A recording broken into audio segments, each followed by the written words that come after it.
All right.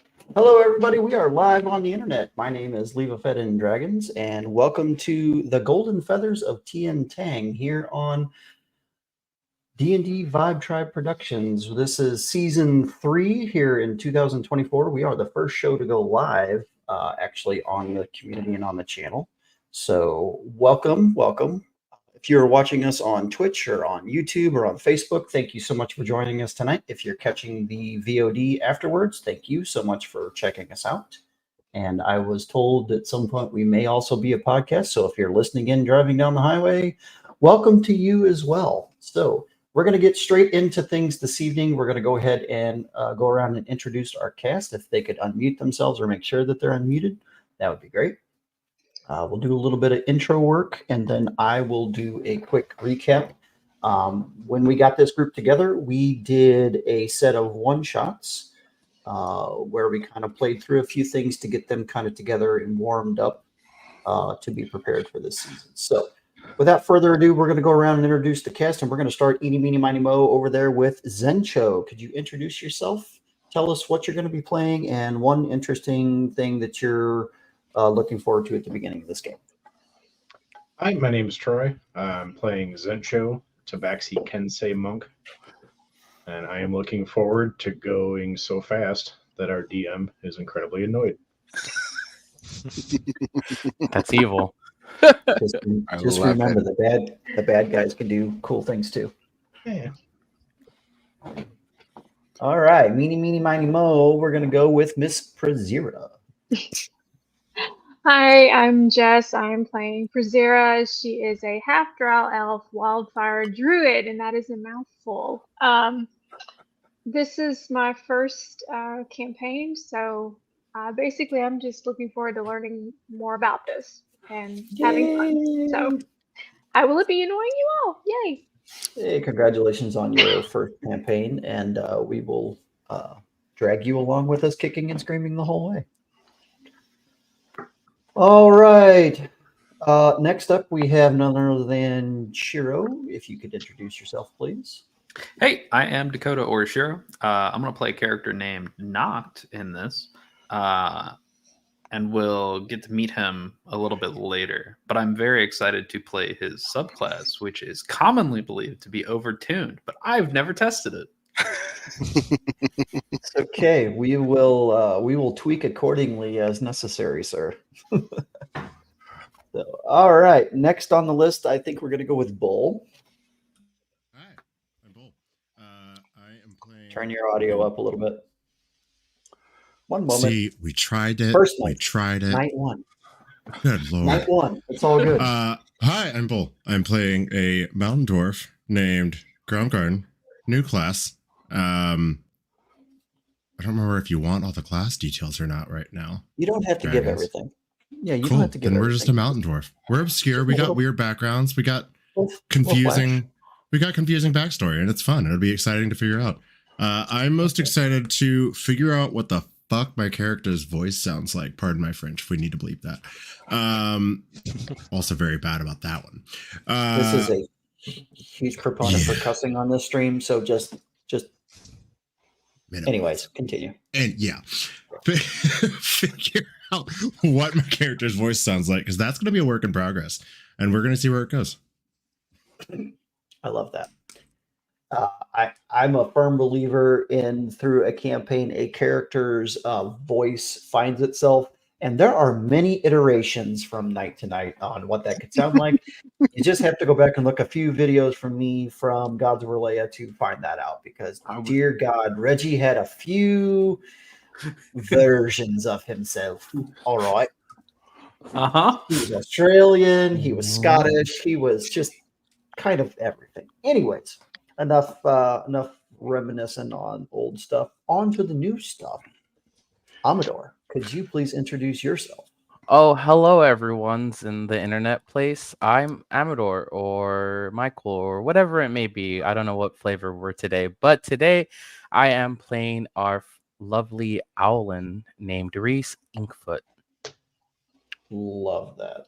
And what is one thing you're looking forward to here in the start of this new campaign? The things that you're trying to murder us with. That's what I'm excited for. Now, why do you got to go with murder right off the bat? I mean, do you think my heart bleeds that much? Just a little bit. Dice in front of you right now than I do. You're planning murder. I mean, Do we need to explain why we might think that right now? Yeah, exactly. no. See, the audience has no idea. So you know what? I'm innocent.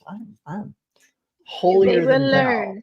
No, they They will will That learn. horn is holding. Those horns are holding up that halo really good. You know, it's very sturdy. Yeah, It's keeps very, keeps it right up there. Yeah. Yeah, you know what? Just wait for the Position's recap. The one shots ended very dark already. Oh my No. god. No. No. I was crying. It was 3 days of sobbing and weeping for all of those poor. Talking so much smack on me already. All right, well, let's move into it. Damon, introduce yourself, your character, and whatever you'd like to see Sure. here in the opening part of the game. Hello, everyone. My name is Damon, aka Theater Cup 79. I'm all over the webs. I am playing in this game. I am playing Tayo Doragon, a wood elf cleric.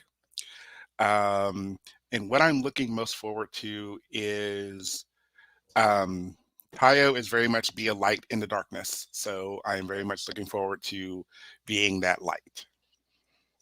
Excellent, and I'm looking forward to snuffing it out. Yay! You wonder. You wonder why they say things, right? Right. All right, and certainly last but not least is our wonderful Brave Bandit. Yes, I am Brady or Brave Bandit. I will be playing Rig, who is a bronze kobold axe-wielding maniac who doesn't realize that he's a cleric. That's what we do here. So I love all the characters in this game because each of them brings something interesting and amazing. Rig holds just a little piece of my heart right now, just because of the craziness that it is.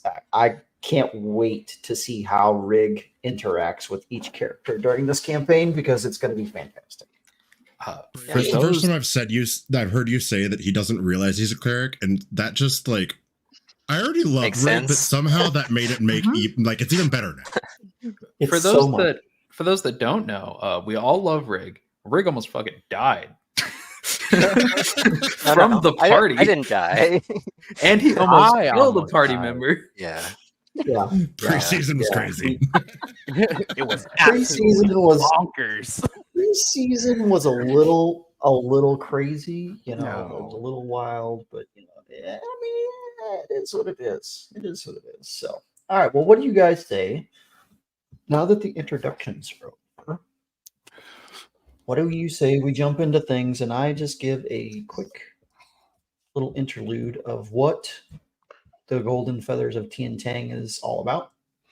And then we're going to jump right into our opening scene. So, as I've done in the description for all of our pre-work on advertising and things like that for Golden Feathers of Tiantang, this is an East Asian themed or flavored, more so, high fantasy game. It starts in a small village of about, let's call it like 1,000 people, maybe 1,200 people, something to that effect. Not a lot of people, but you know, a village, a decent sized one. And our party members started in two separate groups. We had the original cast and we had some additional characters that came in a little bit later. And when it boiled down to it, the Village of Key very much is in love with the Platinum Dragon, Bahamut. He is one of the fixtures prominent in the society within this region, within this empire. And justice, loyalty, all of those things kind of like thrive throughout the community. And like I had told you guys before the temple caught fire, when you guys first jumped into the game, and before Zhu Wei, who is one of the characters that you guys will maybe one day. We'll see. After last week, I don't really know. Anyways, yeah.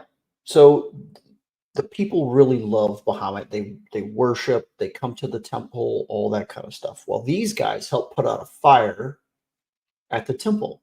And people were like, we just don't understand. Like, it's been 100 years since we've had to use the war horns to alert the town for anything that has gone wrong. I mean, there's always been this like calm, peaceful, just mountain village kind of feel to Key, almost like a samurai village, if you would think back to like old Japanese days and things like that, right? And so when Zhu Wei went missing, that was the first time that the Key Protectorate, who are basically the town guard and the people of Key, had ever felt any kind of like evil or wrongdoing, other than your normal seedy, backgroundy kind of things like selling things under the table and stuff like that. Nothing truly evil had ever occurred, really. So the original party went off and eventually, through some different looking arounds, found some information, found this young lady in a cave. She was being held captive by a set of demons, which is very strange because no one had seen any kind of fiendish activity or anything in this area for a century, like in a long time. They vanquished those foes. They got her back to town. And as a reward for that, Zhu Wei went to take the party to one of her favorite people in the village's house, and they affectionately called her the Tea Lady. So they took them out of town, and as you leave town in that particular area, it's kind of like a long sloping thing down to the giant lake that's kind of like backs up against the village of Key. And out on a dock in this lake is where's the Tea Lady's house. And as far as the eye could see, there were terraced fields of perfect teas of all kinds, white, green, black tea, just anything you could think of, just perfectly done up in a farm around this lady's house. So they went down there to meet her. They come to the door, and the doorway is cracked open, which is very strange because Zhu Wei always had to knock or, meet her outside or something like that. So they peered inside only to find that the whole place had been ransacked, turned on its, turned over. It looked like there was a scuffle inside. Something happened. Something went very wrong, right? And she was nowhere to be found. And the only thing that they found was a single golden feather that was kind of a little bit dirty, laying in the foyer between, when the door opens, kind of in the light as it cascaded down into the room. That's all they found. And so they went searching around, and next to the house, they found a small little, like, shed, essentially. And I believe it was Reese. Correct me if I'm wrong. I think it was Reese. Got the door open, and through a couple of different things, the party all got together and finally went down the stairs. They found a set of stairs inside of this shed. Well, they ended up at the bottom of those stairs forever longer. They could no longer see the light of day at the top. A cavern that just was like 100 feet tall, and as far as the eye could see, cavernous area that was covered in floor to ceiling shelving that had dried tea leaf bins just everywhere. This lady had been collecting tea for God knows how long and putting it down in this tea cellar for hundreds of years, if not 1,000 years. When all of a sudden our dear friend Rig, was found bumping through the shelves and had taken up refuge there and found it to be just a nice, wonderful place. There's tea. It's quiet. No one bothers me. I can shine my axe and worship my axe. Everything is great in Riggs's world. Except for when they bumped into each other, they startled each other. They had a fight. Reese, I believe it was you that almost died. Reese took the opening blow of this interaction and damn near died. But after some talking and coercing and different things, they kind of got things together. They left the tea cellar, and then they went back to town. This brings us to our last one shot, where that original group and our new group of folks who joined our campaign started separately. The original cast being one day ahead of the new cast members coming into the game. Some different things occurred, and they got a lead that there was some kind of scuffle and a large, like, not army, but a large set of people leaving town and going along the lake. And the captain of the guard, Julie, paid them, or was going to pay them, to go investigate that and to try to report back possibly what could be going on with this large movement of people that no one seems to know anything about. Fast forward to our second crew coming in. They get together, they meet, they go to the inn, the Calm Waters, and meet up with the dwarven owners there. They have a great time. They find out that there was some kind of lovers' quarrel between the owner of the inn and one of the guardsmen, who just so happens to work for the captain and do all the signing of the documentation. There was a big, long, drawn out, like, dramatic interaction with all of that. And the owner of the inn decided to try to get them to investigate and see if they could find out some dirt on this individual. See if they could do something to embarrass him, to get him in trouble. Little did they know that they would find out later that those two were scorned lovers, and that the guardsman had turned his back, or a cold shoulder, on the dwarf, and he was seeking revenge against him. So our crew went and found where this guardsman lived, and through some crazy rolls, some amazing RP, ended up finding out that this guardsman had a whole stash of smut in his home. And our very own Cleric of Light, in a moment of desperation, almost being found out that they had stolen a journal from his home, reached in, gave him a big old kiss, as Prezira shot the shit out of there with those information, took him back home, bedded him, faded to dark, looked in his journal, got some more information. We flip into the next day. They find out through the journal readings that the previous crew, or our original crew, had been paid to go find out some information about these disappearances and about this army that had apparently come through that no one knew about.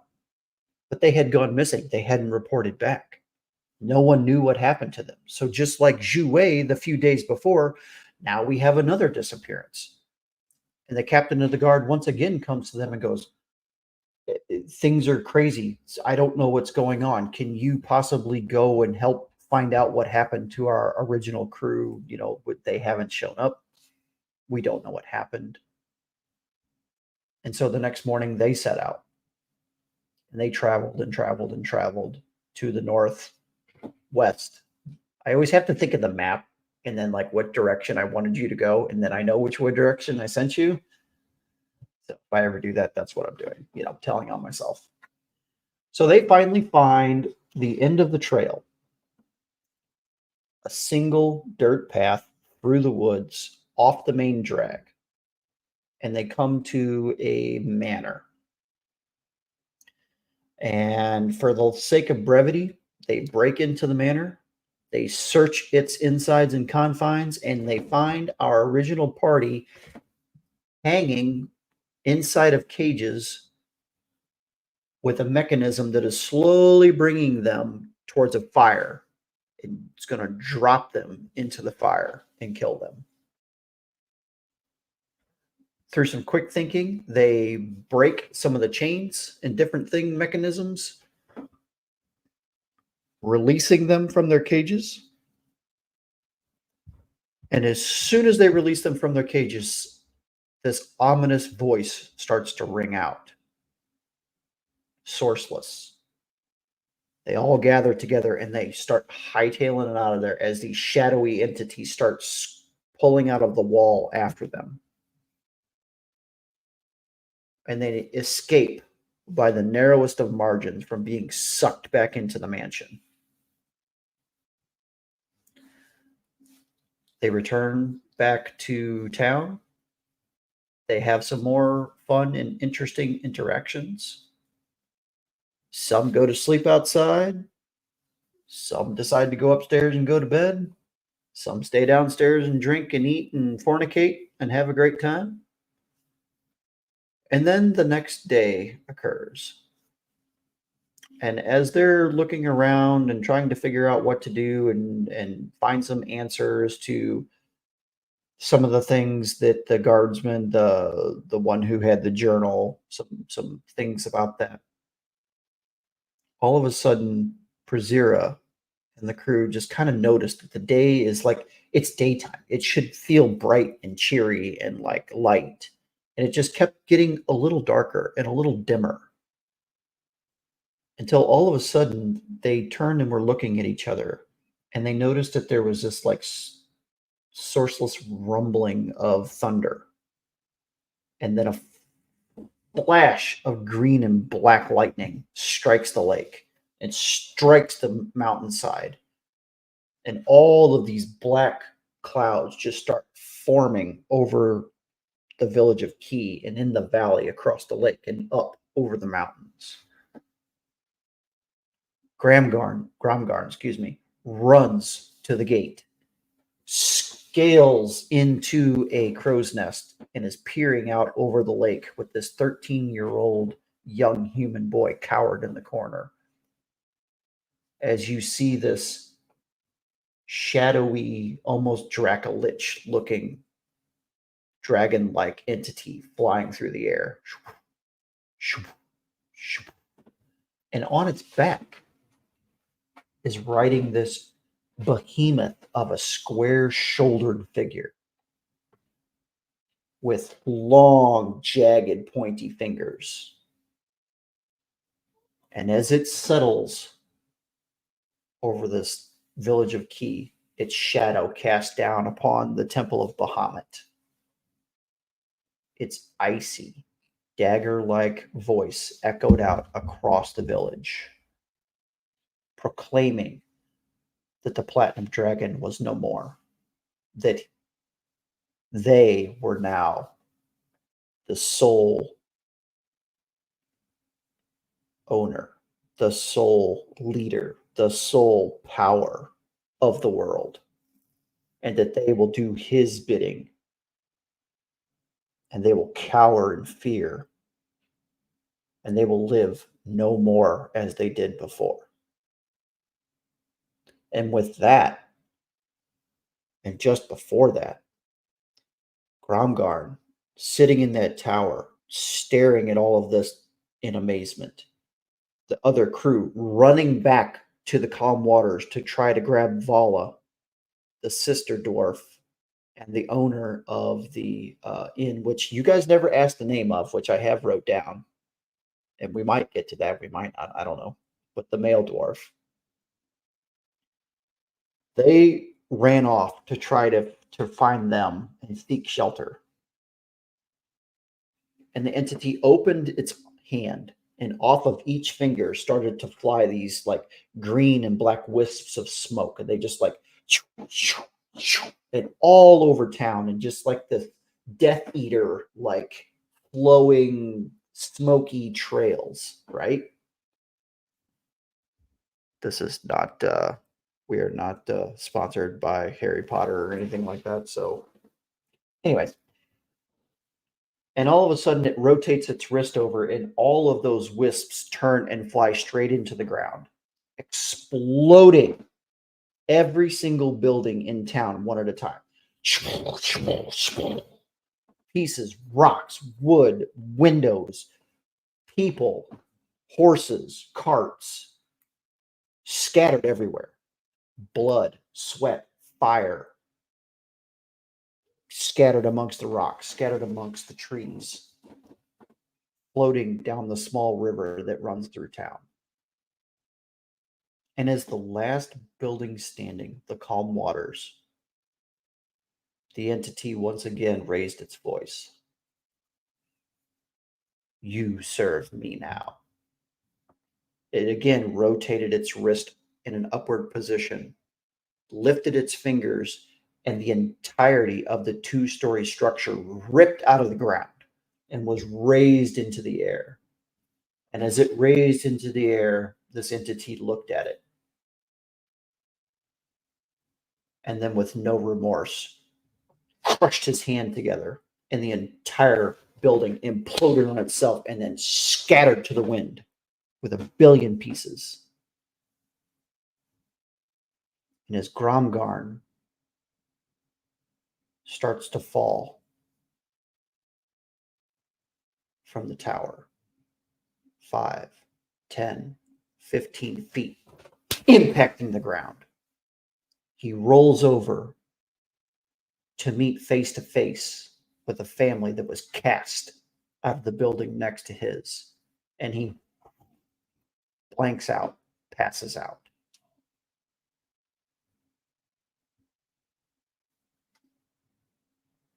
A quiet, calm voice whispers to him, begging him to wake up. Which I'm not going to reveal that whole conversation because that was private, but this is where we're going to start. Gromgarn, you wake up laying face to face with the young boy that was sitting next to you, motionless. And that is where season 3 of D&D Vibe Tribe is going to begin. You have the floor. Let's unmute. Okay. So, can I use a little bit more of that play by post for my next actions? You can read it, you can flavor from it, you can do whatever you like. I was just not going to share it because it's not my thing to share. That's yours. Fair. I won't go through the whole thing. Some interesting shit happened in the play by post. As I was falling from the tower, everything faded to white. But when I came back, the my dwarven thrower was pulsing with like a faint light, and then the voice reached out. But then one of the sections of wall in front of me shattered, and as the large shrapnel was headed towards me, like a shockwave bubble essentially came out of the thrower and stopped the shrapnel in its tracks before it impacted me or the guard boy that was in the tower, I believe. And then the voice again insisted I need to get up and get to the rest of the party. I mean, I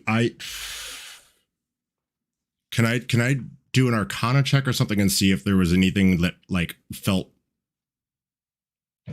Can I get any vibes off the shockwave bubble that I wasn't expecting that saved my life? I would say you could do an Arcana check. You could do a religion check. You could pick one of those two. We're gonna do Arcana. Okay. Is coming in hot, 23. Nice.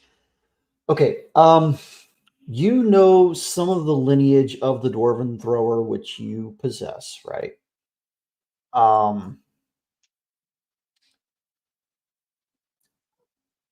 The power that is instilled in it was rumored to be a mixture of arcane power and divine intervention when it was created. And you can surmise that some mixture of that is what you felt or what enacted what occurred at that moment. And whereas you don't know exactly what happened, it'll probably take some time to suss that out over a longer period of time. But you're not shocked that it happened, but you're like, holy shit, I really didn't know this was going to happen, kind of thing. So, Okay. kind of play it up in that kind of way. I can work with that. I think Groundgarden in the moment is gonna just process that one later and listen to the voice in his head and probably grab the guard boy and tell him, like, go to your family, go find your people. If you know where they are, go. Just go. Be safe. Get the hell out of here. He's starting to wake up, kind of like you came to a lot faster than he did. He's like, Okay. Concussive a little bit kind of thing. But he's less worse for wear than he would be had you guys not had a shockwave bubble. I suppose, actually, instead of just telling him to go, I'm gonna ask him if he do you have family? Do you have people? I stayed in a small house next to the inn. My family's from Thailand. My head. Oh, Okay. If they live in a house next to the inn, I'm throwing this child on my shoulder, and then I'm going to bonus action, just dash towards the inn. Okay. All right. I'm going to cut away to another player real quick. Zencho, you were not with the crew when this occurred. You had kind of left off to go do your own little Zencho thing the night before because you don't sleep inside. Mm-hmm. As far as I know, I was still in. Okay. So what would you be doing as this unmistakable echo started cascading through the town? Where would you be? Would you hide inside? Would you be outside? What would you do? Sleeping in the shade somewhere nearby. Okay. You get shook to your core and awakened by this. And then all of a sudden, all of the buildings around you, after this entity stops speaking, start to get destroyed. And they just like picture you're running down the beaches of Normandy and the shells are just dropping all around you. That would be like what it would feel like. Yeah, I'd just be taken off. Okay. Running away. I do not know if I knew where everybody else was at the time, but I'll basically just run. Try to run for cover and keep an eye out for anyone that I know from the group. As you're running, you and your cat-like reflexes and your ducking as shit is flying over your head, and you watch as a 2x4 goes flailing past your face and impacts into the dirt wall next to you. You do a slide and kind of a little hop as two large boulders come cascading out of the wall of the temple, cast over top of the street. And as you look up, you see your party, minus Gromgarn, hauling ass towards what used to be the calm waters. Because all you've done is literally come like around where the building would have been. Yeah, just run straight to him. Okay. You guys watch as Zencho is like fucking dip, duck, dive, dip, dick, dive straight at you guys. And it's like hail dropping out of the sky as all of these pieces and parts are just now starting to finish their descent back to the ground.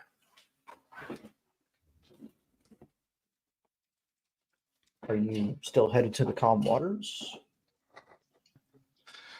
I'm going to go see what's left. Like, I'm going to assume that's where we're heading. I think, did we all see it like get pulled out of the ground?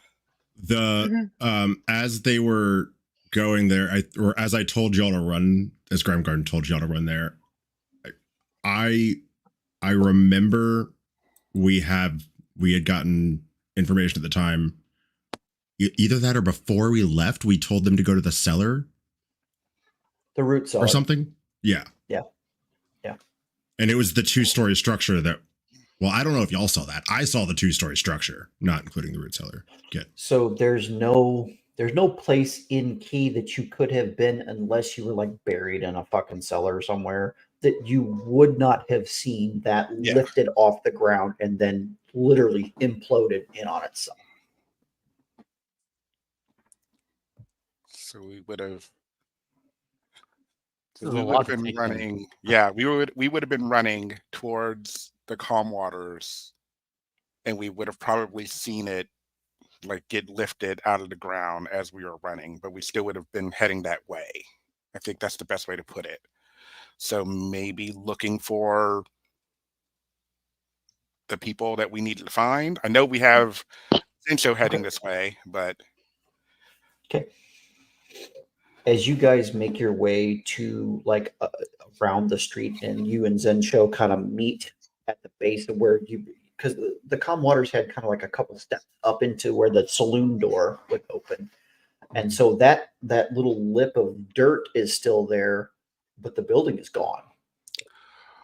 I need each of you, except for Gromgarn, to roll me a quick perception check, please. absolutely.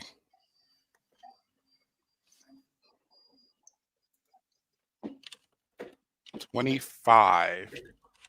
24. Okay. 24. All right. Guys are some perceptive some bitches. 21. Wow. Damn. We see everything. Everything. All the things. Perceive All- eternity. All the things into the future. I got a All right, dirty 20. Nice. As you all turn and look at the hole that once was the calm waters, you see this like flickering, for lack of a better term, flickering dome of arcane looking energy. And it's like blue, light blue and like golden. And it's just kind of like shimmering as like this cascade of fucking hail is coming out of the sky, just pounding into it. Bam, bam. It's just like every time it hits it, you just watch it go.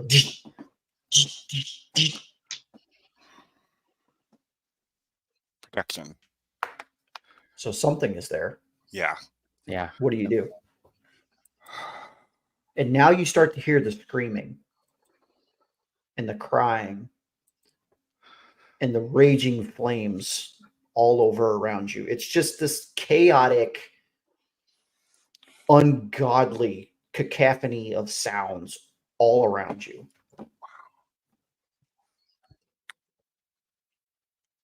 What do you do? There's so much going on. There's so much to go. That's been the big thing. It's like, Who do we try to help? What's more important? well, I will say if the dome is like blocking the rubble and what have you, then nothing's getting through there. So whoever is in that dome is probably safe. Okay. I will assume that they're safe. And that could be our dwarven friends. It could be someone that was in the bar that happened to just cast it as it happened to help with everything. So we should probably maybe try focusing on the chaos around us, seeing where we can help. Maybe. Where is the dragon right now? Has he absconded? I don't know. Where is he? May I perceive him, please? You may. You turn around and look back out. No, I'm not making you roll. You turn around and look back out over the lake, and there's no dragon.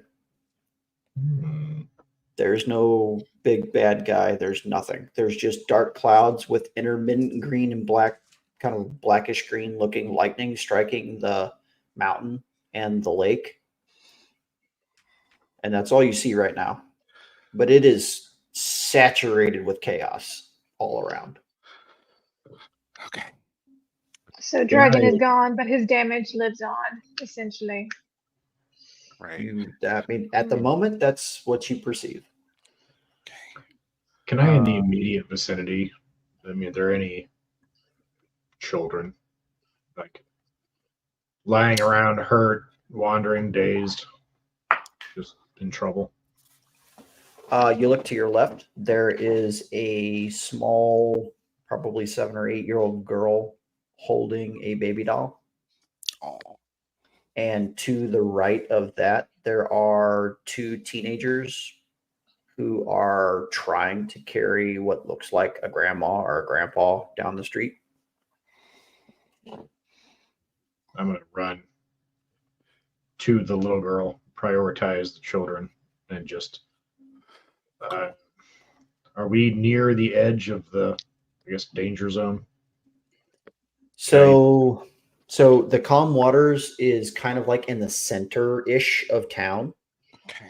or the center of the village. And as you turn and look around to figure out where you could possibly, deposit a child for safety, there is nowhere. It's literally all gone and on fire. Ty will try to look for the temple. Is You it on the look to the horizon? So you look to the right because the calm waters is like kind of in the center part, and in the northeast part, the topography goes up the hill, and the temple was on top of the hill in the village. Right. The temple has cracked off its foundation and was mostly shattered and like sliding down the hill. Okay. Mega fucked. I think the best course of action, and Reese will kind of speak out at this point. He would say, I believe the best course of action right now is to get as many people to evacuate the village and kind of set up some kind of encampment outside so we can kind of see where the damage is and who we can help and delegate that between us. I think we should try to gather the entire party up because if it's easy to notice, we are missing Gremgarn, right? Yeah. It would be about this time, Grom, if you were running back to the calm waters, you would begin to become visible, hauling ass through the street. I have a quick question. Audio. Can you hear me? Yes. Yeah, Chris, go ahead. Okay. Sorry.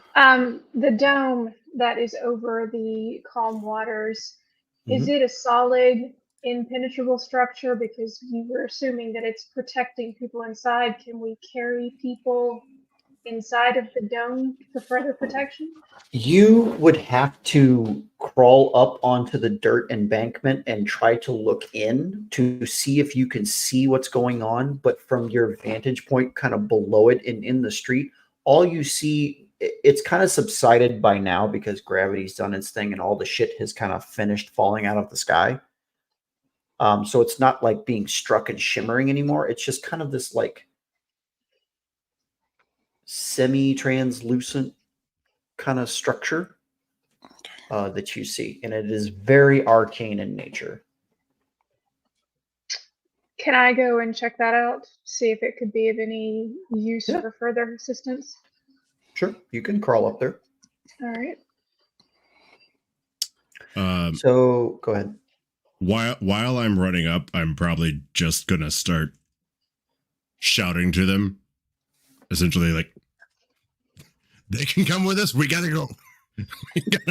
we gotta go. Let's get away from here. Back to the woods. The woods were scary.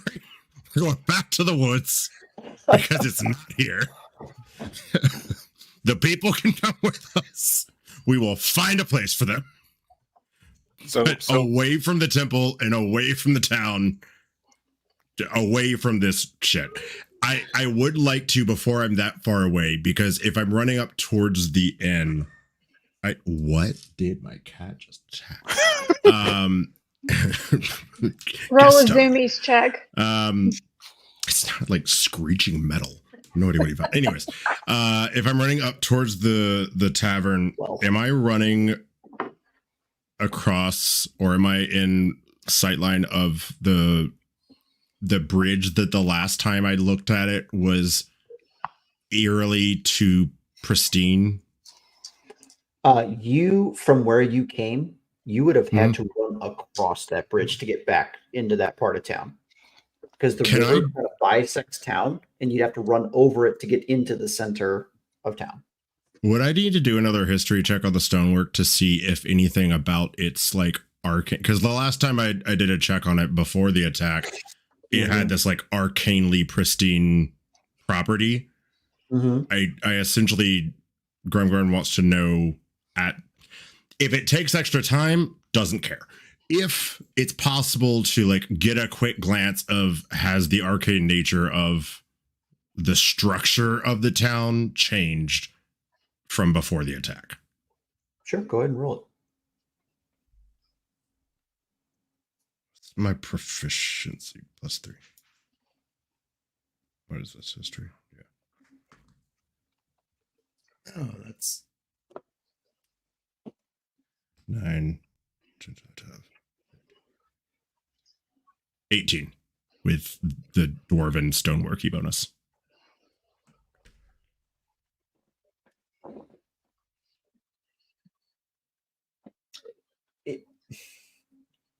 I don't know that you would know if like all of the arcane like energy has been like shifted to a point where it's fractured or broken. I would say that based on the destruction and damage that you're seeing, it has definitely been affected to some degree. And as you run across the bridge, you notice that there are cracks in the stonework that were not there before. And they're not from just age. That's like whatever happened here did fuck this up a little bit. Okay. But because of being a dwarf and stone dwarf and all that mountain dwarf, you know that if that bridge hadn't had some sort of protection built into it, like just because of what it would have been annihilated. Okay. So that gives you just a little bit of noted. I think I'm just gonna keep hoofing it with this guard child towards the party. So I would probably take particular interest in this dome situation, and if Priz is already running up there, I'll let that happen while we kind of collect our people. But I am, given that I just saw arcane protection on the bridge, very fascinated by the emergence of a sudden protection dome over the N. So we'll flash over to Prezira. Prezira, you climb up this little embankment and you look over into a pit, a hole.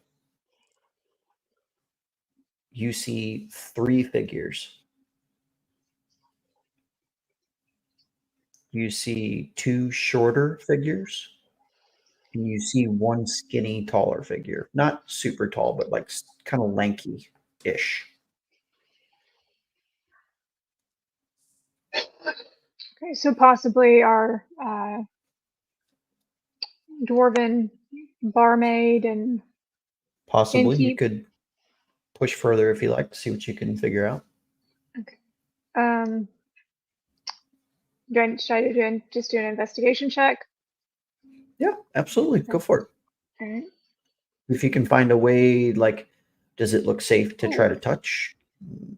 Yeah. That was a fail. I got a 6. You're Okay. confused. You really don't see a way through this particular arcane dome. You're not sure if you yell if they're going to hear you. You're unsure at this point. But there are 3 figures inside this dome. And from what my vantage point, with the limited knowledge that I have, it looks like they have survived and we can safely One other walk point that away I'd like at to this make. time. One other point that I'd like to make about this dome is now that you're close to it, it's beautiful. The arcane lattice work inside of it, and you swear that you see like swirling stars in it from time to time. almost like a sea of sparkling glass. It's beautiful. Anyways, that's what you see.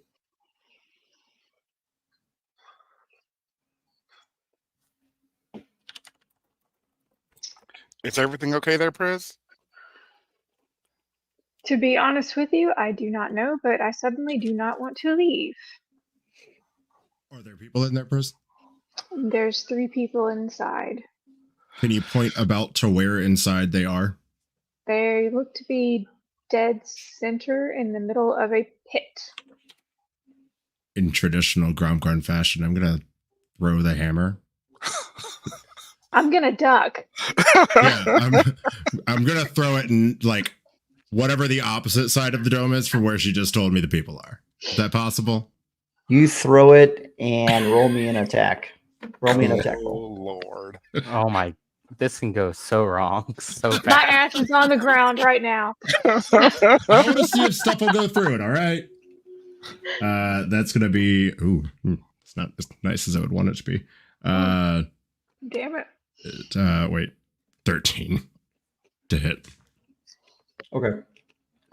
1 second. You know what? Fuck it. Your dwarven thrower glances off it, and you watch a shower of arcane sparks just fly off the top of this dome. And your dwarven thrower goes. Okay. Perhaps we shouldn't do that. Well, Not I just everything, needed to not know everything if can be saved by the axe. you'd be surprised how many things can be saved with a hammer. I would like to know Riggs's perspective on the dome and everything going on around him. Well, Rig thinks you should touch the shiny thing because it is the shiniest thing that is nearby. I agree, Rig. I'm just gonna. I know we've got a lot going on. I'm just gonna walk up to kind of get a look at it and see if I know what this might be. Roll me a history check. Can I go forward and I'll just offer a help action for that one? Then do it at advantage if that's what you like to do. That's Okay. totally fine. Cool. Because we both read lots of books. History. Yep. History. 19. So you've read about different arcane protections and things that people can produce. This one, you've never read about one specifically like this one, but it doesn't seem out of the ordinary from some of the mage and arcane things that you've read about Right. in history and in the past. So again, Do- it's a protection. It's protecting, I'm assuming, the people inside. Well, it's definitely covering them, but how long will this last? What's going to happen when this thing finally dissipates? Well, I would say. Well, there's not stuff falling anymore. Yeah. But if Yeah. it's holding in stuff from the sides, we should get the people out. Yeah. My question is, should one of us touch the dome, or do we need to use a familiar to see if the dome murders things that go through the dome? I got a really easy way to figure this out. In my land with my people, we used to do this thing. I say 1, 2, 3, nose goes.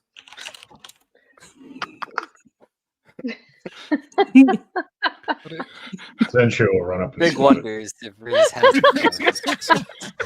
Wait, Zinjo, are you swatting the dome or are you swatting? Yeah, I swat the dome. I'm just gonna give it one of those. Okay. You swatted. We already Sounds know like that an a axe attack bounced me. off of it. Do we want to smack it again?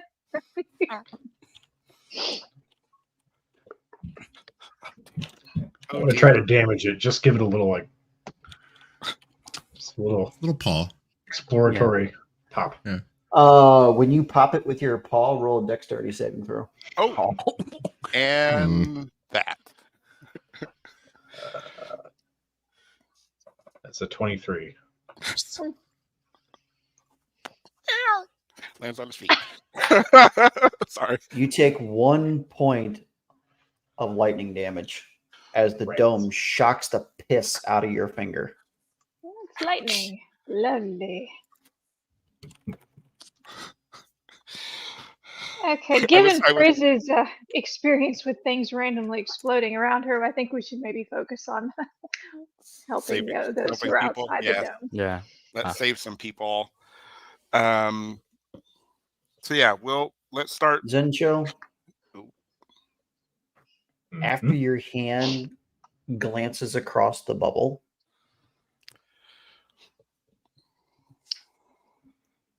you hear this voice inside your head.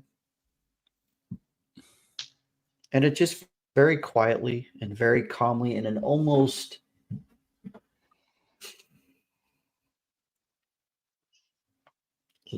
for lack of a better term, stern librarian kind of voice says, "Now, all you had to do was ask nicely. You didn't have to slap it. Honestly, I don't understand what is wrong with you mortals. I really don't." And at that time, the dome goes flicker, flicker, flicker out. And you're now standing there, and there are 3 people inside this space, 2 of which are unconscious, and one of which is now staring up at you with this like very interested and intrigued look on their face. Like, what the fuck just happened? And we are going to bring in Shiro, if you could introduce your character and the little bit that you wish to introduce, and we're going to go from there. Oh Sure. my. So this is Noct. As you are looking at him, he's about 6'1" in height, wearing like a long mage's cloak type of thing going on. Most of his skin is covered, but what you can see is like this very light blue, foreign alien color going on. And on the skin, you can see what looks almost like glitter. There's like pinpoints of light. Think stars on the night sky. And as you look at his face, you'll see his eyes are that same like dull, glowing white color. Can't make out too much else of his features. He also is holding a staff in one hand. It is a like kind of white oak color with a white, blindingly flashing, pulsating crystal that's slowly fading out now.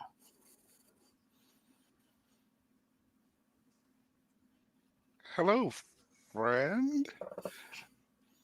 I'm assuming the 2 unconscious people. I'm not. This is. It's hard when you don't have a character voice yet. That's okay. The 2 people on the ground are the dwarven It is Vala, Vala. and write this down. Vanko, Vanco, Vanko, Vala and Vanko. And Vonko is the innkeeper. That is correct. Okay. Nice to meet you, Vonko. Well, if they, I will. Did you protect those 2? I did. They happened to be in the right place at the right time. Excellent. Are they breathing? He'll kind of look to the side. I believe so. Okay. Well, I'm gonna, I guess, jump down this pit. And I will check them to see if they are just unconscious or if they are closer to death. Oh, how Which one do you terribly check kind first? of you. I will Which start one? with Bonko. When you lean down and place your hand on Vanko's back to check him, he rolls over and grabs your arm, like shocked, like, what's going on? What is? And he just stops and just stares upwards at nothing because there is nothing to stare at. And the tears just hit his face, and he just starts bawling again. Bonko, it's okay. It's not okay. It's all gone. 1,100 years. 1,100 years, my friend. What happened? It's a long story that would probably be best served being discussed elsewhere. If I'm going to check Vala, but if you can get on your feet, we should probably leave soon. Your name, sir? Oh, go ahead. No. Go ahead. Your name? You can call me Knocked. Knocked. Neat.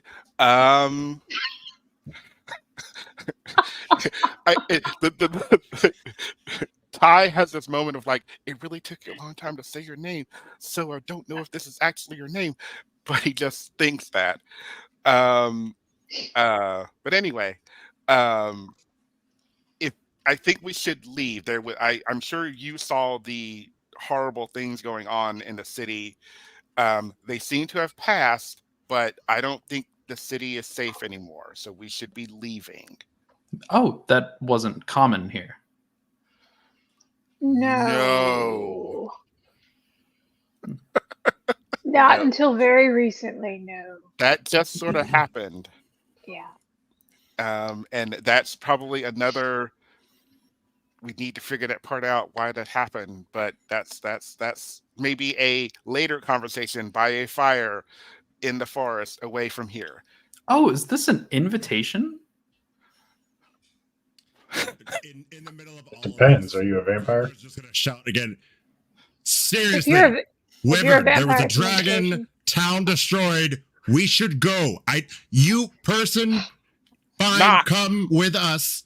Not fine. Come with us. That's fine. But we are going away from here. Grom, calm the hell down. You nearly got us all killed with your axe, and you pissed this guy off. Would you stop it? Hey, Zencho. Yep. You feel this tug on your like pants or whatever you're wearing, kind of like on your side. And you look down, and the little 2 or 3, 4-year-old, whatever it is looking up at you. And they just turn and point down the street. Okay, yeah. What's down the street? Turn to look. Coming over the bridge, you see one shadowy looking entity. And then you see 2 shadowy looking entity.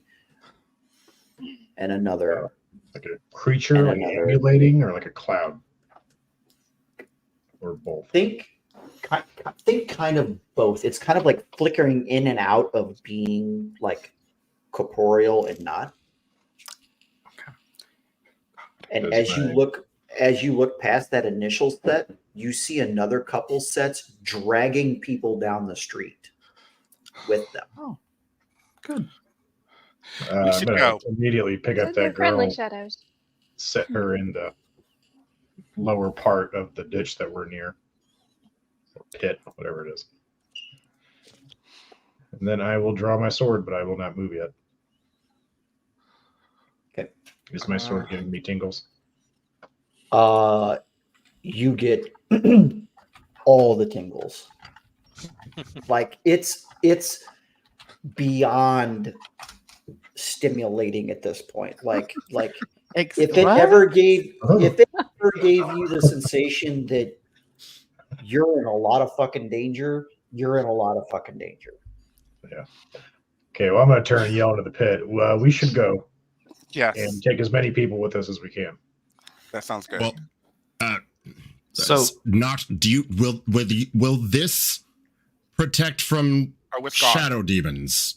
It's gone. Can you do that? And does it protect shadow demons? that would You be have no idea. That would be idea We what should happened. go. That would be a new experience. Let's get if you- away from shadow demons. If you'd like to go, and I'll look around, is there like smoke in a direction that we can use as cover? Because the city kind of went up, right? There's quite literally smoke everywhere and nowhere. It's like Haze. hot. So would you all like to kind of hide through the rubble and smoke? Are we trying to avoid things? Is that- Yes. I say go towards the woods Yes. because the tavern was on the edge of town, right? Yes. The in the tavern middle was of in the middle. Oh, I thought it was on the edge. Hey, Yeah. Tony, Yo, what's up? how much do I know about Bahamut? Dun, dun, dun. With your background, Yeah. probably a whole fuck ton. Okay, so I know what the avatar of Bahamut would look like, theoretically. You would absolutely know what the avatar of Bahamut looks like. Yes. Okay, so I'll motion for everybody to pick a direction to go, preferably away from the shadowy figures they would like to avoid. If they're coming across the bridge, we should probably head away from the bridge. Mhm. So whatever direction is away from the bridge. And Northeast towards looks the forest. good. Yeah, northeast. Opposite us, about 60 feet, I'm going to cast Major Image and create a avatar of Bahamut in the pathway of the shadowy creatures coming down the road. For being outside the box, I'm going to reward you with rolling a deception check at advantage, please. Ooh. Ooh. Nice. I like advantage. Advantage is good. That's going to be a nat 20 for a 22. First Nice. nat 20 of the night. Woo woo. Woo woo! Season 3 coming in hot, baby. Yeah. All right. So, as you create this masterful image of the avatar form of Bahamut, And you'll Cool. see him. go ahead. Go You'll ahead. see him kind of like wave his hand in the opposite direction as everybody's kind of turning, and there's a flash as all of those like stars on his hand that you can see kind of flash, and then the image appears. Ah. Amazing. Amazing. As this occurs, you watch as a immaculate image of this older, for lack of a better term, an older Asian man appears, standing in the middle of the street. He has a singular cane or staff with a glowing orb at the top of it. And sitting on top of the glowing orb is a yellow canary. And it just sits there and it looks at you, and then it turns towards the mass horde of shadowy demons and raises its staff out like this. And you watch as all the demons stop in their tracks for a moment. Back to you. And with that, we're running. Like I'm like Vala. I'm gonna help the teenagers with the grandma. 'Cause Yeah, nobody seems yeah. to be giving a crap about the grandma yet. Yeah. So We'll just help everyone, and then I will. Oh, I don't have prestidigitation. I didn't take that this time. Crap. okay. Artometry. That's the one I wanted. But just making our way, and if we see people, we'll just tell them to follow us, and we're gonna head out of the city. Can I, while we're kind of making our break, can I actually just fly about 15 feet in the air and just start yelling like evacuation? Just evacuate the city, flee the city or village limits, go to the forest in the northeast. Just yelling that, maybe even making a lap as I have some, at least to my knowledge, the shadowy demons can't get me while I'm in the air. Hopefully. Maybe. Maybe. Don't say maybe.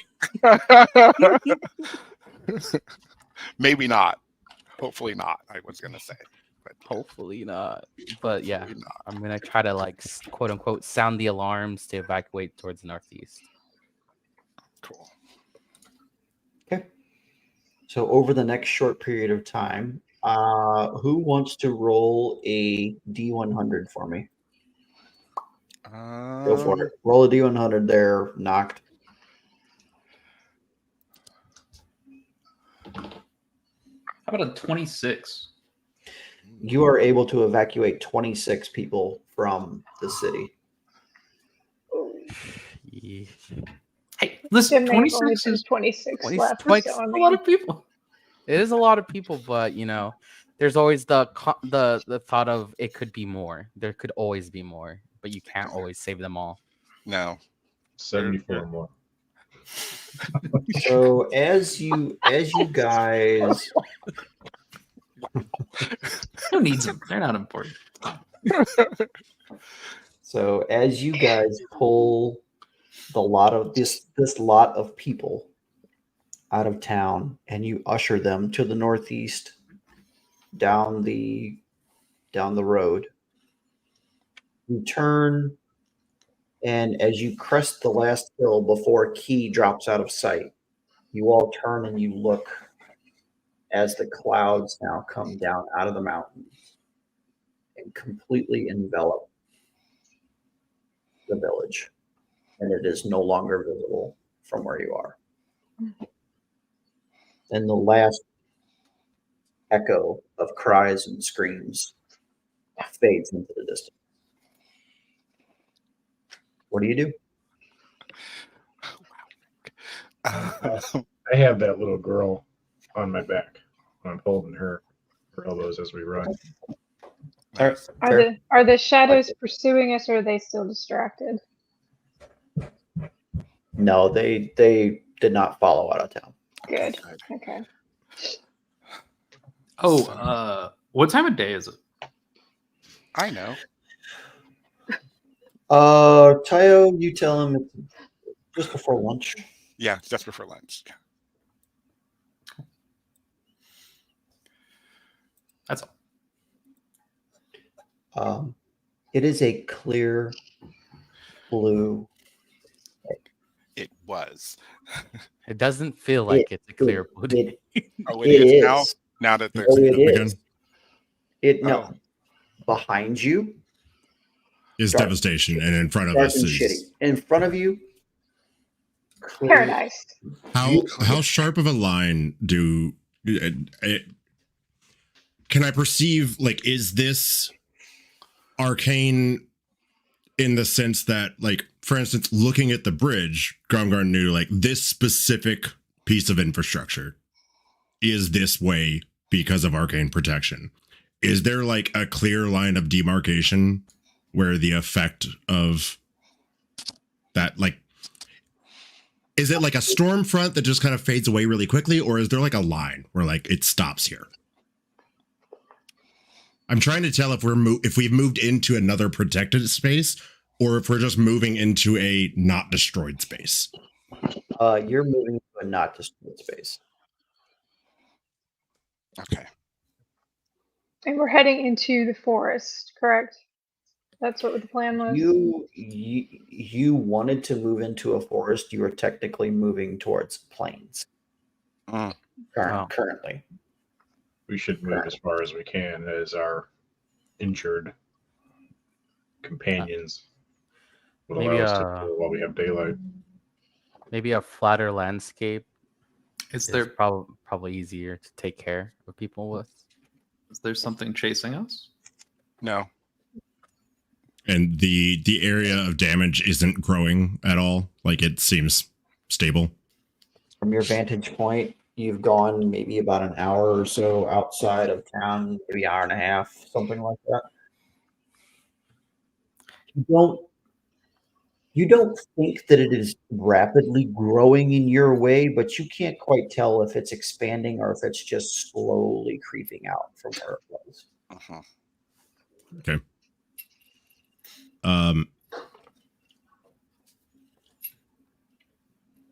I think Gromgard would probably suggest we stop and let the townspeople that were saved kind of collect themselves and figure out an action plan, because I don't think we can be caretakers for 26 people they need to figure out their next steps, and we need to figure out our next steps. I agree. And if I 100% agree. Normally, Should at least offer to escort them to the nearest other settlement. yes. Mhm. I was going to say normally we take the people to the next place. That might be the best thing. do we know of the next major settlement in the direction we're going? So Because both of our groups just recently came into town. I don't know if either of us came from this direction. you didn't necessarily come from this direction. I would say that as a collective, especially with the townspeople with you and just chit-chatting in amongst them, Oh yeah. that you would surmise Rig came from a hole. Yes. Fucking he did. Rig. I love Rig. Technically, guys. Just saying. Yes, you're right. That's a universal experience. Rig, dig us a hole. No. No, don't say Rig starts to Rax says anywhere else but here, good place to be. I agree with Rax. Very I agree. insightful. Thank you. Yes. As always. All right, Tony, what do we surmise from the townspeople? How far away is the settlement? Okay, so townspeople and you guys collectively with your historic knowledge and things like that of just the general area. The kingdom that you're in is not overly populated in the sense of having like lots of different settlements and places to go. You either get one of a couple things. You get major big ass city, which there's only 2 of those. You get kind of in the middle kind of city, and then you get small town or villages like Key, and there's only a couple of those. So there's 2 major cities, 1 crossroads kind of town where it's like a decent sized population, and then there is a smattering of small villages and things of that nature. So names of those places. Now, the old man that I worked with, the whole garbage, mentioned a city. How far away are we from that location? The garbage man that you were talking to was speaking of the capital. Okay. The capital is known as Cylan. Thank you. Cylan, Cylan. It's the biggest city inside of this kingdom. It's located in the southeastern part of the continent, right on the coast, and it is approximately 4 or 5 days travel from here by foot. Roughly. Probably not good for injured villagers. No. Probably not. There's one villager that speaks and says that there is another small village about an hour further from where you are. But it's a one-horse town too. It's just a little place where merchants and things stop on the way up from Sightland to camp out. It's basically like a ramshackle tent city, kind of, with some clapboard style shacks. And an hour away. Is there not a temple there? Can I ask him if he knows if there is or is not a temple? There's no temple there. Then I suggest we go there. There may be like a little shrine or something, but there's no temple. I think that's probably safest since the temples seem to have been the center of some stuff. Right. Let's get that's fair. There. And what's the name of this town? Did would he have told us? Yeah, it's 3 lights. 3 lights. 3 lights. There are 5 lights. I like the name of that town, but that's beside the point.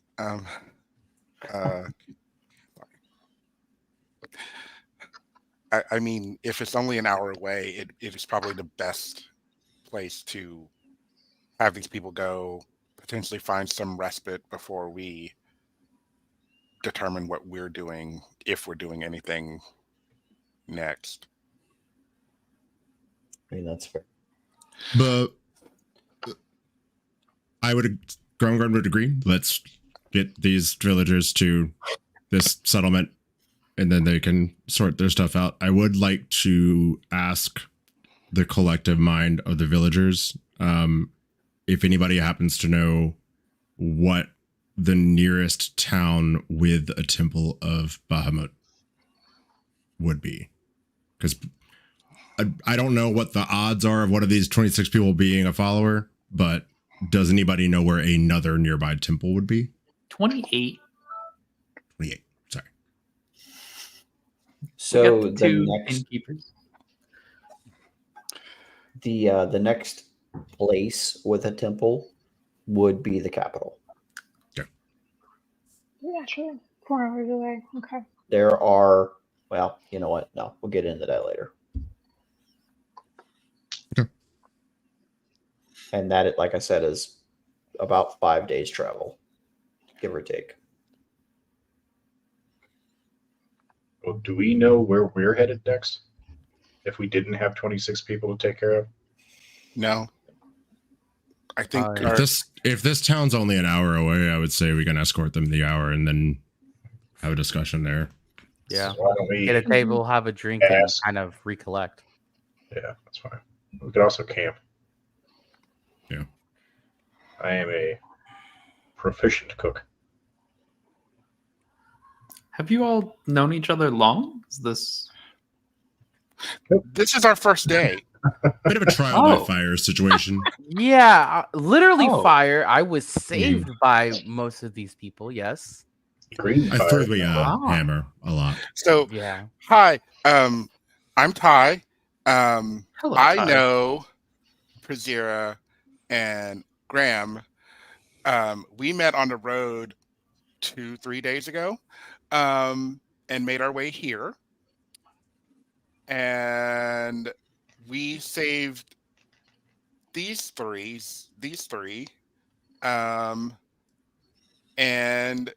last night we kind of got to talk and all that stuff, and we had some really great plans to really get to know each other, like really bond today. And then the sky went dark and gray and green, and dragon came out and destroyed the city. So we're here now. Now we've met you. The plan was just to travel together. Are we all just traveling? I mean, I Haven't really guess. gotten that far. Yeah, we all just kind of ran into each other, and I can't say we really bonded, although Ty and I definitely got to know each other a little bit better, somewhat. I found Rig in a hole. Ah, Very Yeah, nice. Please promise Rick Ty- big shiny. Ty bonded with the townspeople, certainly. He did. He did. A townsperson. Hey, Sure. What? Nearly 2. What?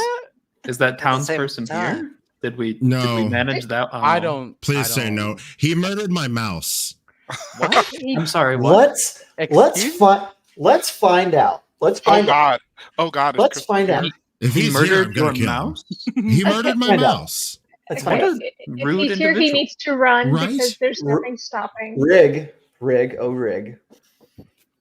I need you to grab a D20. Dun dun dun. Gambling, I'm in. Gambling I'm Precisely. in. Precisely. Rig, if you roll a odd, Kristoff is here. If you roll an even, Kristoff is not one of the 26. Please roll the dice. Mathematical That odds are are not like one of 50. them. 50-50 is good. It's even. Okay. He is not with the group. If he was, he wouldn't be long. Murdered my mouse. Are we presuming him dead at this point, or do we just? He's dead to me. You would presume him not here. That's He is what you not would here. presume. That is When all you we stop can now. say. Okay, but he is dead to Grom. Okay, Yes. He is Perfect. dead to Grom. That is correct. dead to Grom. I don't have immediate plans. I'm much of a wanderer and very new to this place. Oh. If you're just traveling, I'd love to join. You seem to attract interesting circumstances. That is a really wonderful way to say that. Yes. If you wouldn't mind, we'd happy to have you. You seem quite capable. We would be happy to have the company. The more the Um, merrier. exactly. Perhaps along the way you can explain where it is that you came from and why you arrived just at the right moment in time. Oh, that's easy. And he'll just look up. Okay. What's up? Anything else? No, that there was a question there, and I just felt the answer. What? You What did felt you? the answer. You didn't know the answer? No, that is the answer. And he'll just point at the sky. Okay. Insight check? Fuck this shit. That's the name. That's the name of the episode. This shit. Insight check. Oh my! I want to know if God. this is somebody we should keep with us or not, honestly. Okay, you heard it here, folks. The VOD is going to be titled "Insight Check." Fuck this shit. Oh dear. That was a 10. So it was that was a 12. Yes. 12. As far as you can tell, he's on the up and up. Rolled for solidarity. Cool. The sun, stars. I'm assuming the sky. So you came from the sky. Is that what you're saying? Yes. And Awesome. what brought you to us at this important time? Knocked this morning or your morning. You were amongst your books and your things and your musings on your vessel. Mm-hmm. And the next thing you remember is standing over top of Vala and Vanko inside of your stasis bubble.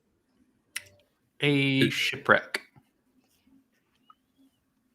Tony, in my travels and weird experience with fascinating celestial and arcane influences, would Grom have ever? What are the odds Grom would have seen anybody respond to a question in that manner before? Probably never. Cool.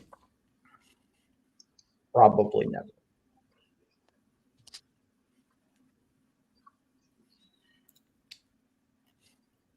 Well, I think